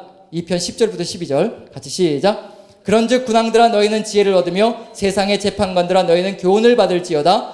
여호와를 경외함으로 섬기고 떨며 즐거워할지어다. 그의 아들에게 입맞추라. 그렇지 아니하면 진노하심으로 너희가 길에서 망하리니 그의 진노가 급하심이라. 여호와께 피하는 모든 사람은 다 복이 있도다. 누구만 경외하고 섬기라고 얘기하고 있나요? 여호와만 경외하고 섬기는 세상을 만들 것이며 그리고 오직 여호와께로만 인간에게 피하는 것이 아니고요 인간에게 의지하는 것이 아니고요 오직 여호와께로만 피하는 것 이것이 이루어져야지만 모든 것이 안전하게 모든 것이 올바르게 열려서 간다는 얘기입니다. 그럼 당연히 그 다음 부분에서는 뭐가 나와야지 살 수 있다는 얘기인가요? 45편 다음에 당연히 뭐가 나와야 될까요? 예, 하나님께 피하는 자에 대한 내용이 들어가야 되겠죠. 한번 살펴봅니다. 시편 46편 너무나 잘 아는 시편입니다. 여기 의도적으로 저는 46편, 47편, 48편을 시편 2권의 중심이라고 생각합니다. 이 중심이 사라지면 모든 것이 끝나는 겁니다. 모든 것이 다 무너져 내리는 거고요. 이 중심에 들어가 있는데 이 세 편의 시편은 공통점을 가지고 있습니다. 한꺼번에 몰려서 한번 읽어보죠. 46편 1절, 2절, 3절 같이 읽습니다. 시작. 하나님은 우리의 피난처시여 힘이시니 환난 중에 만난 큰 도움이시라. 그러므로 땅이 변하든지 산이 흔들려 바다 가운데 빠지든지 바닷물이 솟아나고 뛰놀든지 그것이 넘침으로 산이 흔들릴지라도 우리는 두려워하지 아니하리로다. 하나님이 무엇이라고 선포하고 있나요? 하나님은 피난처. 시편 46편은요 의도적으로 시작과 끝이 뭐냐면 하나님은 피난처라는 겁니다. 끝부분도 한번 읽어보죠. 46편 10절 같이 읽습니다. 11절 같이 시작. 만군의 여호와께서 우리와 함께 계시니 야곱의 하나님은 우리의 피난처시로다. 무엇으로 시작하고 무엇으로 끝나고 있냐면 오직 하나님만이 피난처라고 시작하고요 오직 하나님만이 피난처라고 마감을 짓고 있습니다. 누구에게만 피하라는 얘기인가요? 하나님께로만 여호와께로만 피하라는 얘기입니다. 왜 여호와께로만 피해야 되느냐면요 46편 속에 해답이 들어가 있습니다. 46편 속에 지금 방금 읽었던 것 1, 2, 3절 제가 다시 한번 읽어보겠습니다. 하나님은 우리의 피난처시여 힘이시니 환난 중에 만날 큰 도움이시라. 그러므로 땅이 변하든지 산이 흔들려 바다 가운데 빠지든지 바닷물이 솟아나고 뛰놀든지 그것이 넘침으로 산이 흔들릴지라도 우리는 두려워하지 아니하리로다. 산이 흔들리고요 산이 흔들리고 바닷물이 어떻게 타고요? 바닷물이 있는 대로 말씀해 주세요. 솟아나고 이렇게 되어 있습니다. 자, 그런데 이것이 도대체 무슨 의미를 가지고 있는 것인지 시편은 그걸 풀어줍니다. 46편은 어디에 정답이 들어가 있냐면 6절 7절 같이 읽습니다. 시작. 문 나라가 떠들며 왕국이 흔들렸더니 그가 소리를 내심에 땅이 녹았도다. 만군의 여호와께서 우리와 함께 하시니 야곱의 하나님은 우리의 피난처시로다. 자, 문 나라가 떠들며 그 다음에 어떻게 됐다고요? 왕국이 자, 의도적으로요. 문나라가 떠들며라는 단어가 바닷물이 솟아나고라는 단어와 히브리어도 똑같습니다. 똑같은 걸 써야 됩니다. 이걸 해석을 할 때 바닷물이 떠들며 혹은 문나라가 솟아나며 이렇게 해석을 해줘야지 공통점을 느낄 수가 있거든요. 의도적으로 그렇게 만들고 있는 중이에요. 여기 산이 흔들리고 왕국이 흔들리고 무슨 얘기인가요? 지금 여기는 상징이 들어가 있고요. 실제 역사 속에서는 무슨 일이 벌어지고 있냐면 지금 문나라들이 난리를 부려대고 있다는 얘기입니다. 그게 지금 이걸로 산이 흔들리고 바닷물이 솟아난다는 것으로 상징적으로 표현하고 있는 것일 뿐이에요. 지금 똑같은 것들이 이대로 펼쳐지고 있습니다. 산이 흔들리고 바닷물이 솟아나고 세상 모든 사람들이 일어나서 하나님을 믿는 사람들을 핍박하고 정죄하고 그리고 무너뜨리려고 악착같이 달려드는 세상이 바로 시편 46편의 현상입니다. 그런데 우리는 두려워하지 않는다라고 얘기합니다. 그 이유가 뭘까요? 예, 하나님께서 피난처가 되시는데 이 가운데 보란듯이 이게 들어가 있습니다. 보란듯이. 그게 뭘까요? 같이 읽어봅니다. 4절, 5절 같이 읽습니다. 4절을 가운데 이걸 집어넣습니다. 4절을 같이 읽습니다. 시작. 한 시내가 있어 난이 흘러 하나님의 성, 곧 지존하신 이의 성소를 기쁘게 하도다. 하나님이 그 성 중에 계심에 성이 흔들리지 아니할 것이라. 새벽에 하나님이 도우시리로다. 하나님이 그 성 중에 계심에 성은 어딘가요? 예루살렘 성이고 그 예루살렘에 있는 하나님의 성전입니다. 하나님께서 예루살렘 성전에 계심에 뭐가 흔들리지 않는다고요? 성이 흔들리지 않는다. 세상이 다 흔들립니다.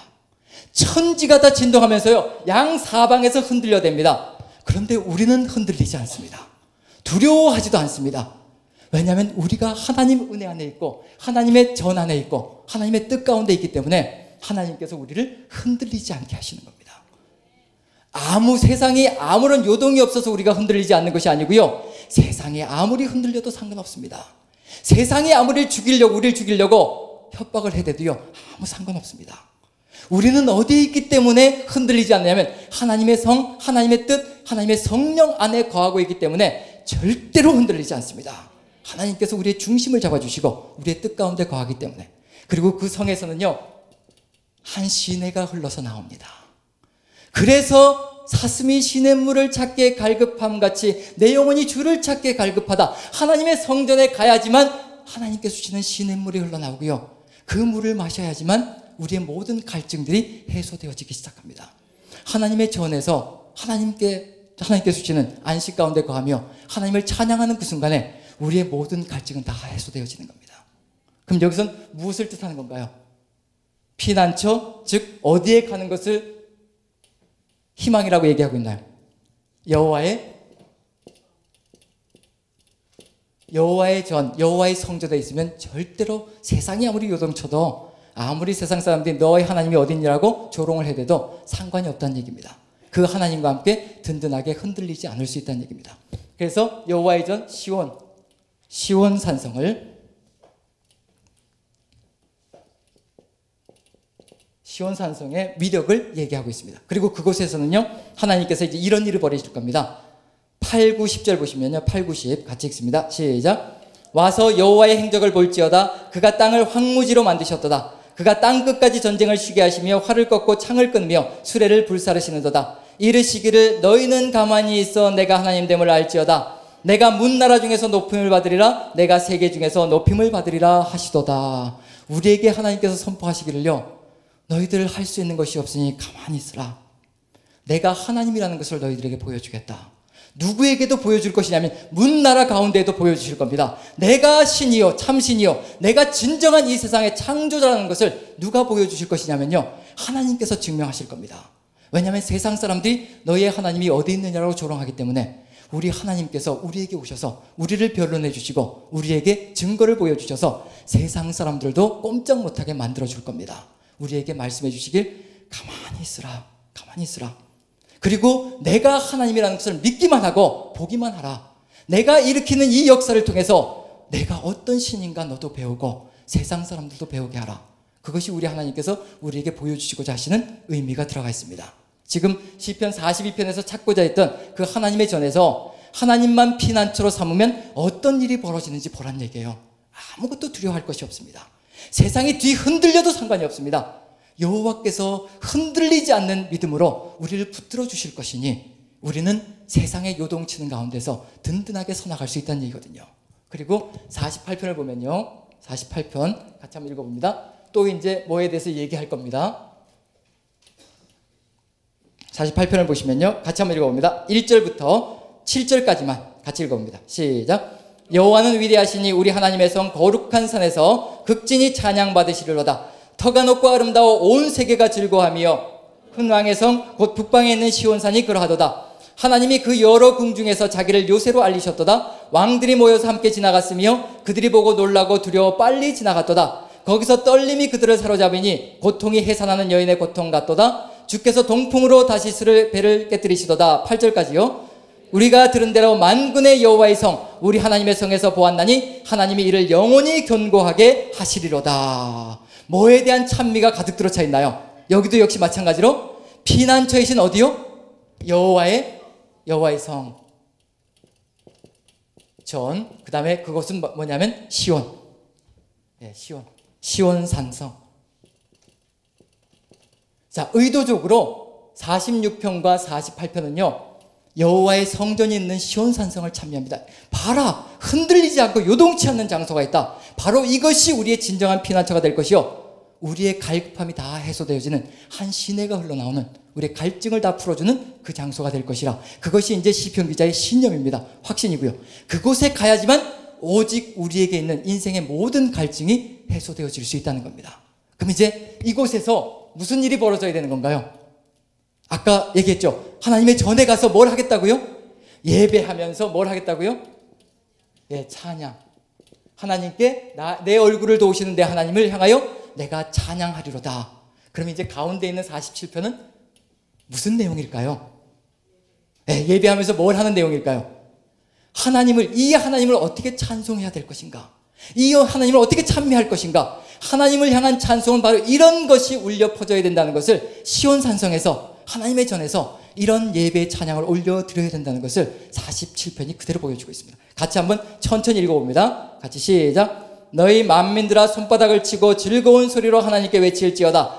지존하신 여호와는 두려우시고 온 땅의 큰 왕이 되심이로다.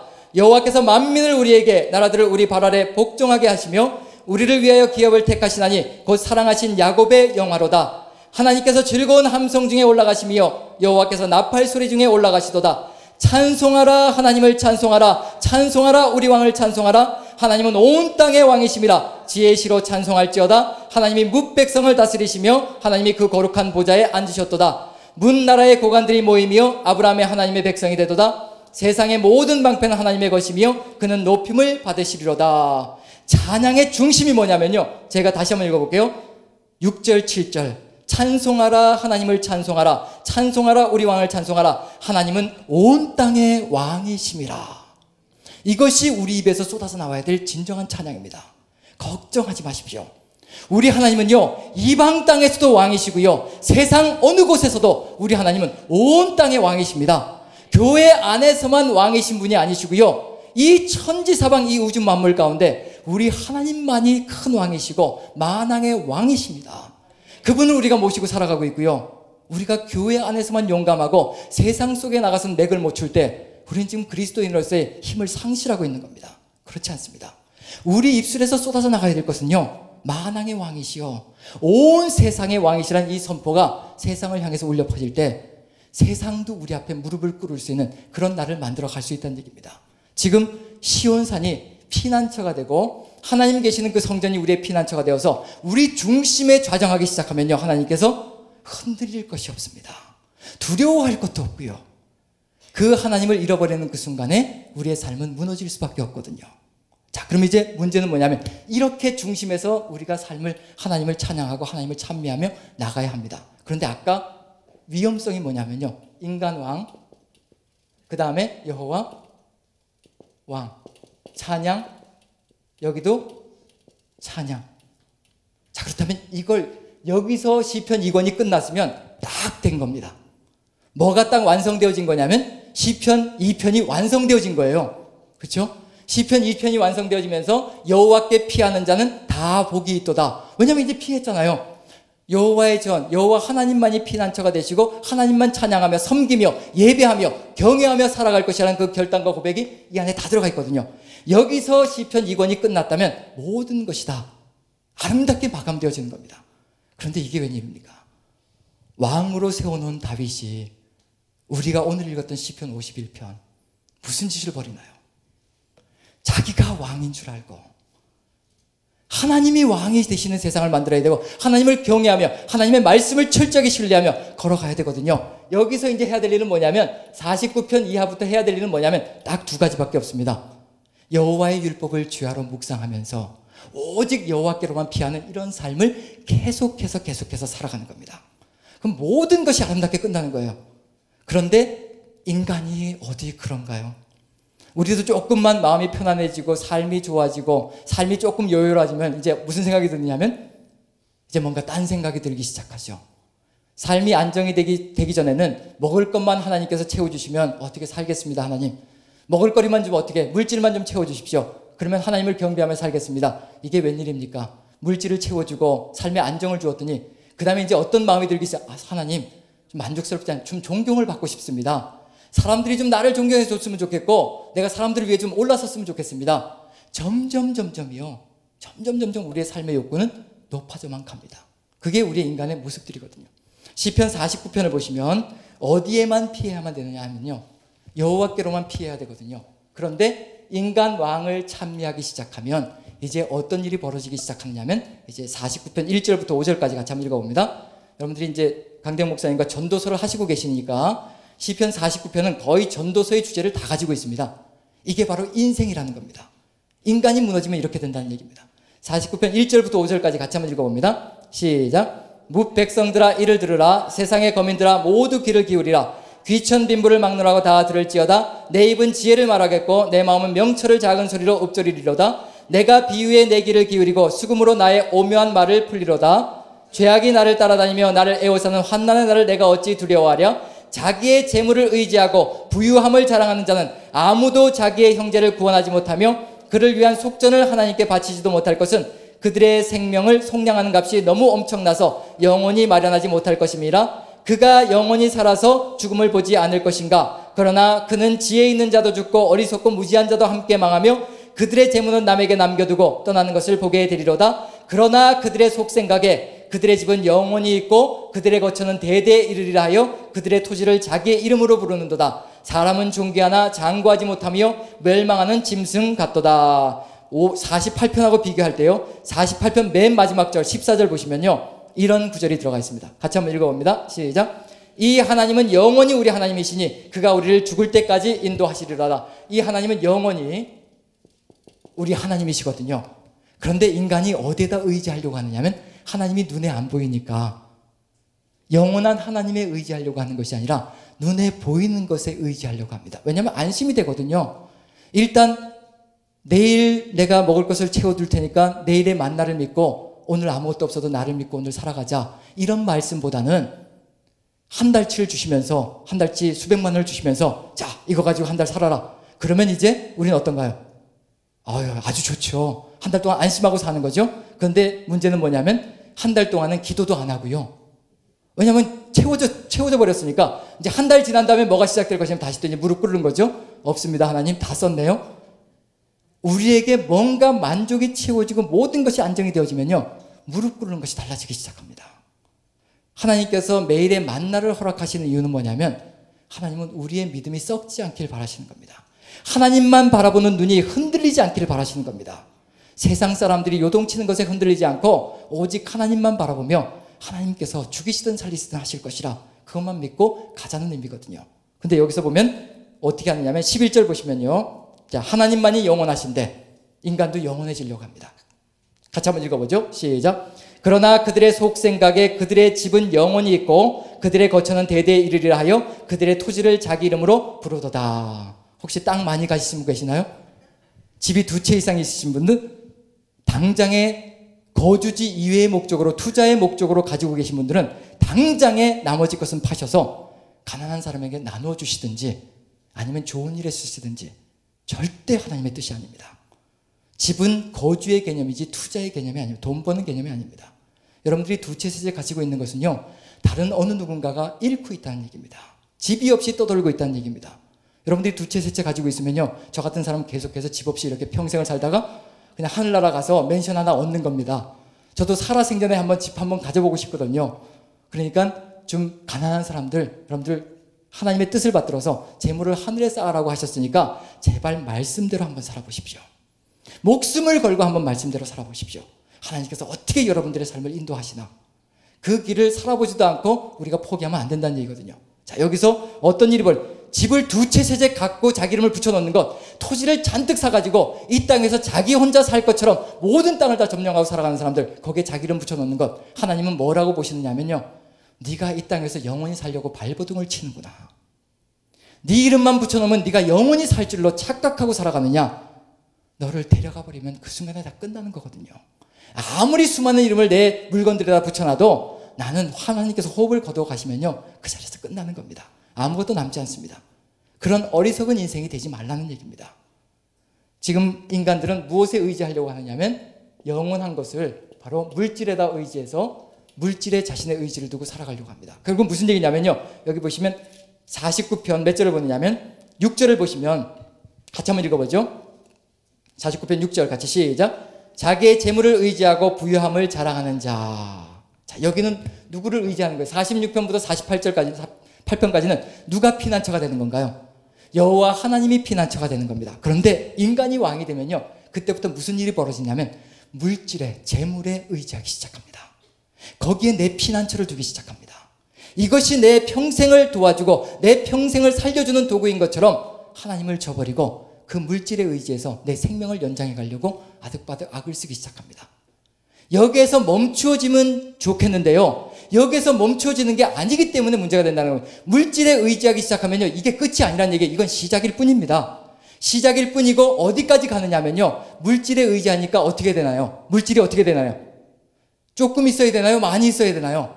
많이 있어야 되죠. 물질에 의지하기 시작하니까 내 의지처가 더 커야 되니까, 하나님이 여기서 산더미처럼 크고 온 땅의 왕이시기 때문에 우리는 그 하나님만 바라보면 모든 것이 다 채워지는 겁니다. 그래서 하나님을 바라보고요. 그런데 물질에 의지하면 요만큼 가지고는 성에 차지 않습니다. 절대 내 생명을 보장해 줄 수 없을 것 같아요. 내 미래를 보장할 수 없을 것 같습니다. 그래서 모아대기 시작합니다. 긁어 모으기 시작하면요, 그때부터 문제가 생기는 거면 사람들 간에 다툼이 생기기 시작합니다. 빼앗긴 사람이 있을 거고요, 또 내가 긁어 모은 걸 가져가고 싶어하는 사람들이 있을 거고요, 나는 주고 싶지 않고요, 또 그 사람은 갖고 싶고요, 이러면서 사람들 사이에 죄가 싹트기 시작할 겁니다. 그리고 이 물질을 쌓은 것을 가지고 그걸로 끝나는 것이 아니고요, 이 물질을 가지고 이제 권력을 만들어가기 시작합니다.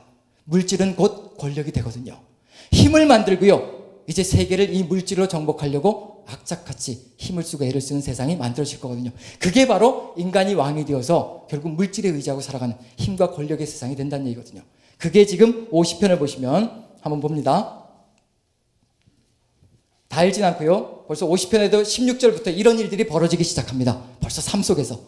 49편에서 재물에 의지하고 땅을 넓혀가고 그리고 집을 넓혀가고 이런 일들이 벌어지자 50편에 가서 16절부터 이런 일이 벌어지기 시작합니다. 같이 한번 읽어보죠. 시작. 악인에게는 하나님이 이르시되 내가 어찌하여 내 율례를 전하며 내 언약을 내 입에 두느냐? 내가 교훈을 미워하고 내 말을 내 뒤로 던지며 도둑을 본즉 그와 연합하고 간음하는 자들과 동료가 되며 내 입을 악에게 내어주고 내 혀로 거짓을 꾸미며 앉아서 내 형제를 공박하며 내 어머니의 아들을 비방하는도다. 내가 이 일을 행하여도 내가 잠잠하였더니 내가 나를 너와 같은 줄로 생각하였도다. 그러나 내가 너를 책망하여 내 죄를 내 눈앞에 낱낱이 드러내리라 하시도다. 하나님을 잊어버린 너희여 이제 이를 생각하라. 그렇지 아니하면 내가 너희를 찢으리니 건질 자 없으리라. 감사로 제사를 드리는 자가 나를 영화롭게 하나니 그의 행위를 옳게 하는 자에게 내가 하나님의 구원을 보이리라. 자, 그래서 21절 보면요, 제가 다시 한번 읽어볼게요.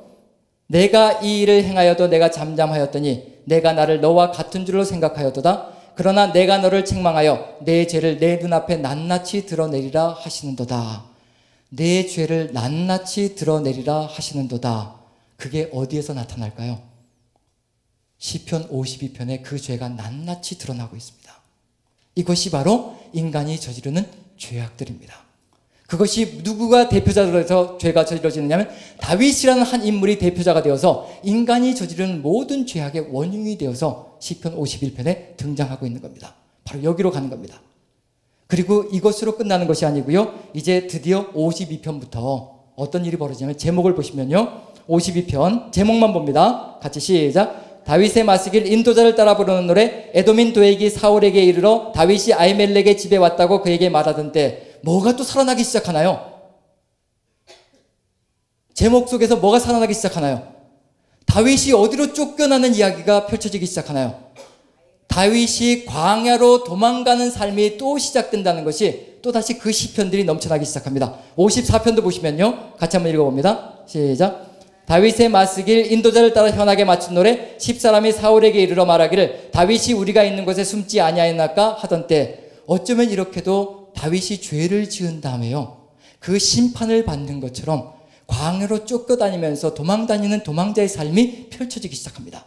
사울에게 쫓겨다녔던 그 삶이요 다시 또 나타난다니까요. 우리의 삶 속에서 또 다른 추방이 펼쳐지기 시작하는 겁니다. 이제는 사울에게 쫓기는 것이 아니라 하나님께 쫓겨서 하나님의 심판을 받으면서 끊임없이 쫓겨가면서 탄식이 넘쳐나기 시작합니다. 지금 52편부터 시작해서 70편까지요. 52편부터 시작해서 70편까지요. 탄식밖에는 나오는 게 없습니다. 탄식밖에는. 무슨 얘기인가요? 죄의 결과가 바로 이거라는 얘기입니다. 이 찬양을 해야 될 존재가 또다시 죄 가운데 빠져서 어디로 가느냐면 결국은 탄식하는 사람으로 넘어가고 만다는 이야기입니다. 그리고는 광야 이야기가 끊임없이 이 사이에 넘쳐나고 있습니다. 그리고는 마지막 순간에 가서 어떤 일이 벌어지냐면 71편에 가면요. 71편에 가시면 이제 다윗의 간구가 70편 1절 2절 같이 한번 읽습니다. 70편 1, 2절 같이 시작. 여호와여 내가 주께 피하오니 내가 영원히 수치를 당하게 하지 마소서. 주의 의로 나를 건지시며 나를 풀어주시며 주의 귀를 내게 기울이사 나를 구원하소서. 그 다음에 9절도 읽습니다. 같이 시작. 늙을 때 나를 버리지 마시며 내 힘이 쇠약할 때 나를 떠나지 마소서. 그 다음에 18절 같이 읽습니다. 시작. 하나님이여 내가 늙어 백발이 될 때에도 나를 버리지 마시며 내가 주의 힘을 후대에 전하고 주의 능력을 장래 모든 사람에게 전하기까지 나를 버리지 마소서. 다윗의 실제 이야기 속에서도요. 다윗이 밧세바를 범하고 우리아를 죽인 사건 다음에 그 다음에 심판을 받느라고요. 재기하지 못합니다. 하나님께서 회복을 시켜주시는데도 회복시켜 주신 다음에 도대체 한 것이 없습니다. 다윗이 밧세바를 범하기 전에 모든 일을 해놨고요. 그 이후에는 심판을 받느라고 자신의 삶 후반부를 다 낭비해버렸습니다. 그게 다윗의 일생입니다. 그리고 한 것이 있다면 뭐냐면 결국엔 마지막에 뭘 했냐면 후대에 전하는 것. 누구에게 유언한 거죠? 솔로몬에게 유언한 것밖에 없습니다. 회복되어지고 난 다음에 그게 뭐냐면 죄의 결과라는 얘기거든요. 찬양이 사라지고요. 탄식밖에 남는 것이 없고 절망 가운데 심판의 고통 속에서 좌절하는 것들밖에 없었습니다. 그리고 인생을 낭비하기 시작합니다. 그리고 마지막 순간에 뭘 하느냐면 이제 후대에 전할 때까지만 살게 좀 하나님께서 은혜를 베풀어 주십시오. 그러면 이제 72편에 뭐가 나올까요? 72편에 이제 누구에게 유언하는 얘기가 나올까요? 솔로몬에게 이제 그 얘기가 나올 수밖에 없죠. 이게 끝입니다. 이제 다윗의 일생의 끝이란 얘기예요. 이 유언은 뭐가 될까요? 자기의 삶의 교훈을 받아서 우리 72편을 했었죠? 전반부와 후반부 두 군데로 나눠진다고 말씀드렸죠? 전반부는 어디와 맞아떨어지고요. 후반부는 어디와 맞아떨어진다라고 말씀을 드렸던가요? 시편 1편과 전반부가 맞아떨어지고요. 시편 2편과 후반부가 맞아떨어집니다. 왜 이런 유언을 할 수밖에 없을까요? 다윗이 솔로몬에게. 시편 1권과 2권에서 자신의 삶 가운데 이루어야만 했었는데 결국에는 이루어내지 못하고 죄 가운데 빠져서 결국은 심판의 화살 가운데서 자신의 후반부를 낭비해버리고 이제 남은 것이 있다면 뭐냐면 이제 후세대에 물려주면서 후세대가 뭘 하길 바라는 건가요? 시편 1편과 2편에 그 신앙을 가지고 새로운 길을 열어가기를 간절히 소망하는 것으로 다윗의 일생이 다윗의 기도가 끝나고 있습니다. 시편 2권 속에서는 하나님의 뜻을 이루면서 걸어가야 하는데 그것을 하지 못한 인생이 어떻게 걸어갈 것인가 그걸 우리가 바라봐야 될 필요가 있습니다. 그럼 이제 마지막 마무리를 하고 마치도록 하겠습니다. 자, 시편 2권의 중심이 어디에 있다고 말씀드렸던가요? 46편에서 48편 46편에서 48편 오직 여호와 하나님을 피난처로 모시고 그 하나님께로만 피하는 삶 이것이 우리의 삶의 중심이 되어야 하는데 이 중심이 무너지면요 1번과 2번의 현상이 나타난다는 것, 그것만 기억하시면 됩니다. 이 중심이 무너지면 이 전반부에 무슨 시편이 있었는지, 이 후반부에 무슨 시편이 있었는지, 그것이 바로 우리가 걸어갈 길이라는 겁니다. 이 중심에 여호와께 피하는 신앙이 사라지고 여호와의 성전에서 예배드리는 삶이 끊어져 버리면요, 둘 중에 하나입니다. 1번 아니면 2번입니다. 1번 속에서는요, 사슴이 시냇물을 찾기에 갈급함 같이 내 영혼이 주를 찾기에 너무도 갈급합니다. 하나님을 잃어버린 인생이 탄식하면서요, 다시 또 여호와의 전에 돌아가고 싶은 간절한 소망을 가지고 하나님께 올려드린 그 기도가 넘쳐나면서요, 세상 사람들은 우리를 향해서 조롱하기 시작합니다. 네게 하나님이 어디 있느냐. 세상의 위력이 거대해지면서요, 우리의 삶을 짓밟기 시작합니다. 그리고 우리는 아무 할 말이 없습니다. 왜냐하면 우리가 하나님의 뜻을 끊고 도망가 버렸기 때문에, 우리가 하나님의 뜻을 저버렸기 때문에 할 말이 없는 겁니다. 세상 사람들이 조롱해도 어떻게 할 말이, 하나님이 어디 계시다라고 할 말이 없는 겁니다.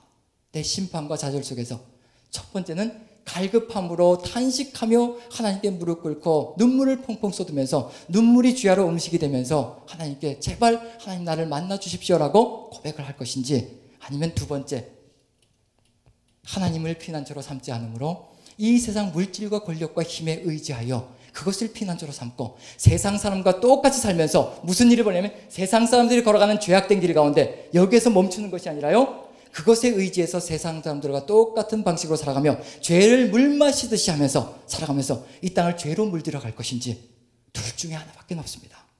이 중심이 상실되어지면 1번 아니면 2번입니다. 그래도 1번은 그래도 희망이 있다는 얘기예요. 하나님을 바라보고 있으니까. 하지만 다른 것에 의지처를 두고 피난처를 두면요, 이건 죄 가운데 빠져서 세상 속에서 헤매다가 끝장나 버릴 수도 있다는 얘기입니다. 지금 이 권 속에서 우리에게 확실하게 알려주는 것은 하나님이 우리의 피난처시라는 겁니다. 만왕의 왕이시오 온 세상의 왕이신 그 하나님께서 우리의 피난처가 되시면 우리는 세상의 어떤 환경과 여건 속에서도 절대로 흔들리지 않는 신념 있는 신앙인이 될 것이고요, 그 하나님의 성 안에서, 하나님의 교회 안에서, 하나님의 뜻 안에서 성령의 인도하심 가운데 하나님을 영원토록 찬양하며 주님과 함께 동행하는 귀한 백성들이 될 것입니다. 기도하겠습니다. 사랑의 하나님, 우리의 삶을 주관하시고 인도하여 주시어서 우리의 중심을 잃지 않도록 도와주시옵소서. 우리의 중심에 오직 영원하신 하나님, 그 하나님을 찬양하며 세상의 모든 갈증들과 세상의 모든 어려움들을 극복하며 주님만 바라보는 우리가 될 수 있도록 은혜를 더하여 주시옵소서. 하나님께서 우리의 모든 삶, 여기 모이신 모든 성도님들의 그 삶을 인도하시며 이끌어 가실 줄 믿사오며 우리 구주 예수 그리스도 존귀하시는 받들어 감사하며 기도하옵나이다. 아멘.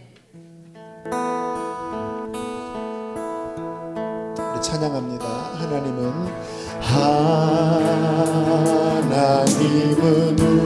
우리의 피난처가 되시며 환난 중에 우리의 힘. 우리 다시 한번 피난처이신 주님을 바라보며 고백합니다.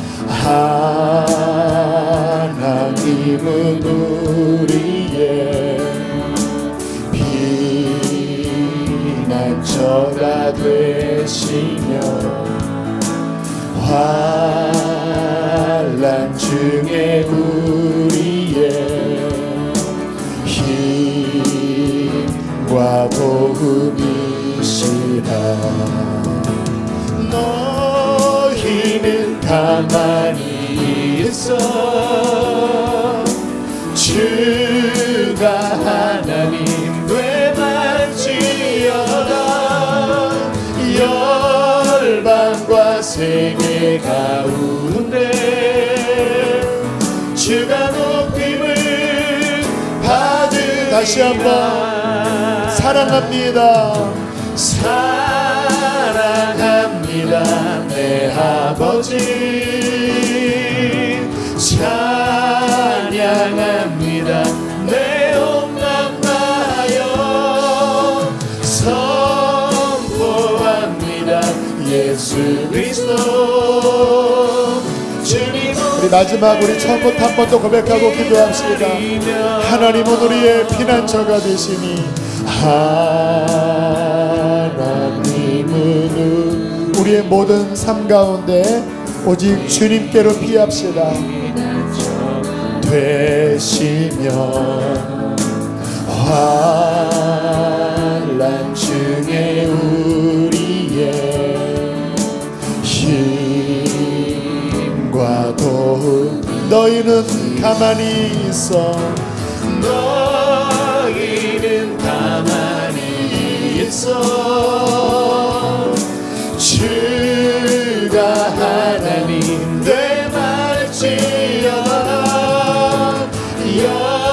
열방과 세계 가운데 주가 높임을.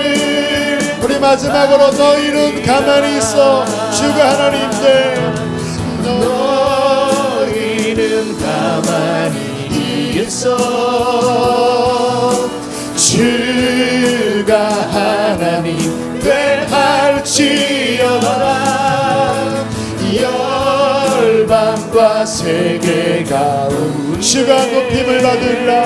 주가 높임을 받으리라. 주가 높임을 받으리라.